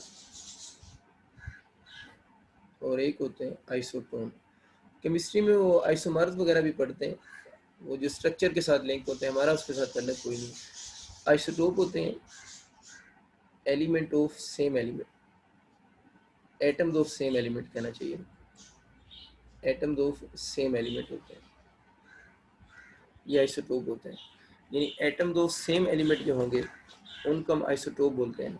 और आइसोटोप के बारे में आप लोगों ने याद रखना है कि आइसोटोप का ऐसे होते हैं जिनका जेड सेम होना, यानी एटम्स ऑफ सेम एलिमेंट कहना चाहिए। एटम्स ऑफ सेम एलिमेंट होते हैं और इनके जेड की वैल्यू सेम होती है, यानी इनके जो एटॉमिक नंबर होते हैं वो सेम होते हैं। जिस तरह हाइड्रोजन के तीन आइसोटोप हैं, 1H1, 1H2 और 1H3। तो इनके आप लोगों ने याद ही रखना है कि इनके क्या सेम होंगे, एटॉमिक नंबर इनके 1H1। देखिए इनके एटॉमिक नंबर आपस में क्या है, सेम है, लेकिन अगर आप ऊपर से ए देखें तो इनका ए डिफरेंट होता है, यानी एटॉमिक नंबर इनके सेम होते हैं। और अगर हम बात करें तो इनके जो ए की वैल्यू होगी, इनका ए सबका डिफरेंट होगा। ठीक है, एटॉमिक नंबर सेम होगा लेकिन ए सबका डिफरेंट होगा, इसकी बात याद रखिए। इनकी जो केमिकल प्रॉपर्टीज होती है ना आइसोटोप की, केमिकल प्रॉपर्टीज वो डिफरेंट होती हैं। ठीक है ना, यानी इनकी जो केमिकल प्रॉपर्टीज इनकी सेम होगी और फिजिकल प्रॉपर्टीज जो होंगी वो डिफरेंट होंगी, फिजिकल प्रॉपर्टीज डिफरेंट होंगी। फिजिकल प्रॉपर्टीज का मतलब होता है मेल्टिंग पॉइंट, बॉइलिंग पॉइंट वगैरह, जो मेल्टिंग पॉइंट, बॉइलिंग पॉइंट वगैरह। ठीक है, ये इनकी फिजिकल प्रॉपर्टीज डिफरेंट होती हैं, लेकिन इनकी जो केमिकल प्रॉपर्टीज होती हैं वो सेम होती हैं ना। जो केमिकल प्रॉपर्टीज होती हैं ना, वैसे हम कहते हैं ये depend on atomic number. Chemical properties depend करती हैं किस पे, एटॉमिक नंबर पे डिपेंड करती हैं। तो इन सब के जो एटॉमिक नंबर है वो तो सेम है ना। अगर एटॉमिक नंबर सेम है तो इनकी केमिकल प्रॉपर्टीज़ क्या होंगी, सेम होंगी, लेकिन फिजिकल प्रॉपर्टीज़ इनकी डिफरेंट होती हैं, क्योंकि फिजिकल प्रॉपर्टीज़ का तल्लुक साथ में किसके साथ आ जाता है, मास नंबर के साथ भी आ जाता है। ये बस थोड़ी सी चीज़ याद रखनी है कि कौन सी चीज़ सेम होगी और कौन सी चीज़ डिफरेंट होगी। अभी जिस तरह ये हाइड्रोजन के तीन आइसोटोप्स होते हैं, इस तरह आप लोगों ने 9th में याद होगा ऑक्सीजन के भी आइसोटोप पढ़े होंगे, उसका एक 16 भी था, एक थोड़ा फेमस इसका आइसोटोप 17 भी है और एक इसका आइसोटोप 18 भी होता है। ठीक है, तो ऑक्सीजन की देख लें, जेड इन सब के सेम है, ए इन सब पे डिफरेंट है, तो केमिकल प्रॉपर्टी सेम होगी, लेकिन जो फिजिकल प्रॉपर्टीज़ होती हैं वो इन सब की क्या होती हैं, डिफरेंट होती हैं। ठीक है, तो ये इसके लिए ज़रूरी होता है कि एटम्स ऑफ कौन से एलिमेंट हो, सेम एलिमेंट होते हैं, these are the element of same element. और इसके अंदर जेड क्या होते हैं, सेम होते हैं, इधर नीचे लिख सकते हैं जेड सेम, शॉर्ट फॉर्म में जेड सेम होते हैं, ए डिफरेंट होता है, मास नंबर डिफरेंट होता है, तो न्यूट्रॉन भी क्या होंगे, तो न्यूट्रॉन भी तो डिफरेंट ही होंगे ना। फिर जब ए डिफरेंट है, जेड सेम है, तो न्यूट्रॉन भी क्या आएंगे, डिफरेंट आएंगे। आप न्यूट्रॉन चेक करके देख लें, सबके अंदर न्यूट्रॉन्स क्या होंगे, डिफरेंट होंगे। ठीक है, अच्छा उसके बाद हम बात करते हैं आइसोबार की। आइसोबार क्या होता है, ये इसके बारे में याद रखना है, ये एटम्स ऑफ डिफरेंट एलिमेंट होते हैं, these are the atoms of different elements, ये सेम एलिमेंट के नहीं होते, ये एटम ऑफ सेम एलिमेंट होते हैं। Isobar atoms of different element होते हैं। इनके बच्चों आपस में ना ए सेम होते हैं, सिर्फ इनके आपस में क्या सेम होंगे, ए सेम होंगे, यानी इनके ए आपके पास सेम आ होंगे। अगर इनके ए सेम आते हैं तो आप लोगों ने याद रखना एक चीज़ मैंने आपको पढ़ाई थी, बीटा एमिशन। अगर कभी एम्स की आ जाए ना, बीटा एमिशन प्रोड्यूस, तो बीटा एमिशन से हमेशा आप लोग के आइसोबार ही प्रोड्यूस होते हैं, क्योंकि बीटा एमिशन में मास नंबर सेम रहता है ना। अगर आ जाए ना बीटा एमिशन प्रोड्यूस, तो आप बीटा एमिशन याद करें ना, कोई भी बीटा हो, पॉजिटिव बीटा हो या नेगेटिव बीटा हो, कोई भी बीटा एमिशन हो रही हो, उसमें मास नंबर सेम रहते हैं, किसके, रिएक्टेंट्स के और किसके, प्रोडक्ट्स के। तो अगर आपके एमसीक्यू आ जाए बीटा एमिशन क्या प्रोड्यूस करती है, तो beta emission always produce isobar. Isobar atoms of different elements होते हैं, यानी सेम एलिमेंट के नहीं होते बल्कि डिफरेंट एलिमेंट के होते हैं। मैं अगर आइसोबार की एग्जांपल आपको दूं, तो there are so many isobar, जो भी बीटा एमिशन से प्रोड्यूस हो रहे होंगे वो सारे आपके क्या होंगे, आइसोबार ही होंगे, यानी उनके आपस में ए सेम आ जाएंगे। अगर मैं एग्जांपल लिखूं, तो एग्जैक्ट एग्जांपल लिख रहा हूँ जो एग्जिस्ट करते हैं, ठीक है। सोडियम का 11 एग्जिस्ट करता है, इस तरह मैग्नीशियम है Mg 1224, ये दो बहुत फेमस आइसोबार हैं। देखिए इन दोनों के ए क्या आ रहे हैं, सेम आ रहे हैं, डिफरेंट एलिमेंट है, एक सोडियम है एक मैग्नीशियम है, इन दोनों के ए क्या है, सेम है, तो ये दोनों आपस में क्या है, आइसोबार होंगे। ये चीज़ याद रखनी है। वैसे तो आपको क्वेश्चन में आएगा कि आपको गिवन होगी और पूछेगा इनमें से कौन सा आइसोबार है, तो आप लोग बस देख के बता देंगे कौन सा आइसोबार है और कौन सा आइसोबार नहीं है। वैसे मैंने एक बहुत फेमस आइसोबार लिख दिए, इसमें आप लोगों ने थोड़ा सा माइंड में रखना। अच्छा, इसके अलावा और आइसोबार के अगर कॉमन जो एग्जिस्ट करते हैं उनकी एग्जांपल लिखूं, ये बड़ा फेमस आइसोबार है, ठीक है। आपको वैसे ये आइसोबार याद करने की जरूरत को नहीं कौन कौन सा आइसोबार है, मैं वैसे लिख रहा हूँ जो कॉमनली एग्जिस्ट करते हैं, रेयर ना। आपको तो पेपर में आएगा, डिफरेंट ऑप्शन लिखे होंगे, वो पूछेगा कौन सा आइसोबार है, आप लोगों ने ऊपर से ए देखने हैं, जिनके ए सेम हो गए वो आइसोबार है, तो इनके भी ए सेम है तो ये आइसोबार है। लेकिन ये क्योंकि नेचर में एग्जिस्ट करते हैं इसलिए मैं लिख रहा था कि ये आपको थोड़ा सा आइडिया होना चाहिए। अच्छा, अब इसमें ये होता है कि ये भी एटम्स ऑफ डिफरेंट एलिमेंट होते हैं, आइसोटोन। इनकी शॉर्ट फॉर्म क्या है, ए सेम होना, इनकी शॉर्ट फॉर्म क्या है, जेड सेम होना। Atom of different element, atom of same element, ये भी एटम्स ऑफ डिफरेंट एलिमेंट होते हैं। These are also the atoms of different elements, ठीक है। इनके बच्चों न्यूट्रॉन सेम होते हैं, इनमें क्या सेम होने चाहिए, न्यूट्रॉन सेम होने चाहिए, ठीक है। अगर मैं आइसोटोन की चले इधर ऊपर एग्जांपल, इसमें न्यूट्रॉन सेम होने चाहिए। अब अगर मैं लिखूँ ना एक exact isotope exist, isotone exist करते हैं, ये वाला, ये मैं लिख रहा हूँ नाइट्रोजन 740। अब अगर आपसे पूछेगा ना बताएं ये दोनों क्या हैं, ये दो एलिमेंट लिखे हुए आ गए, पूछता क्या है, क्या इनके जेड सेम है, इनके जेड सेम नहीं है, इसका मतलब आइसोबार आइसोटोप नहीं है। क्या इनके ए सेम है, ए भी सेम नहीं है, तो आइसोबार भी नहीं है।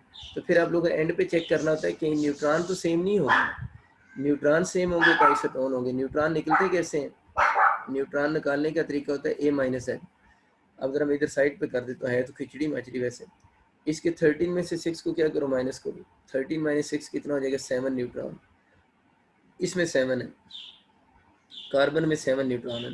तो नाइट्रोजन के निकालो जरा, 14 में से 7 को माइनस करो तो इसमें तो 7 न्यूट्रॉन है ना, इसका मतलब कि दीज बोथ आर आइसोटोन्स।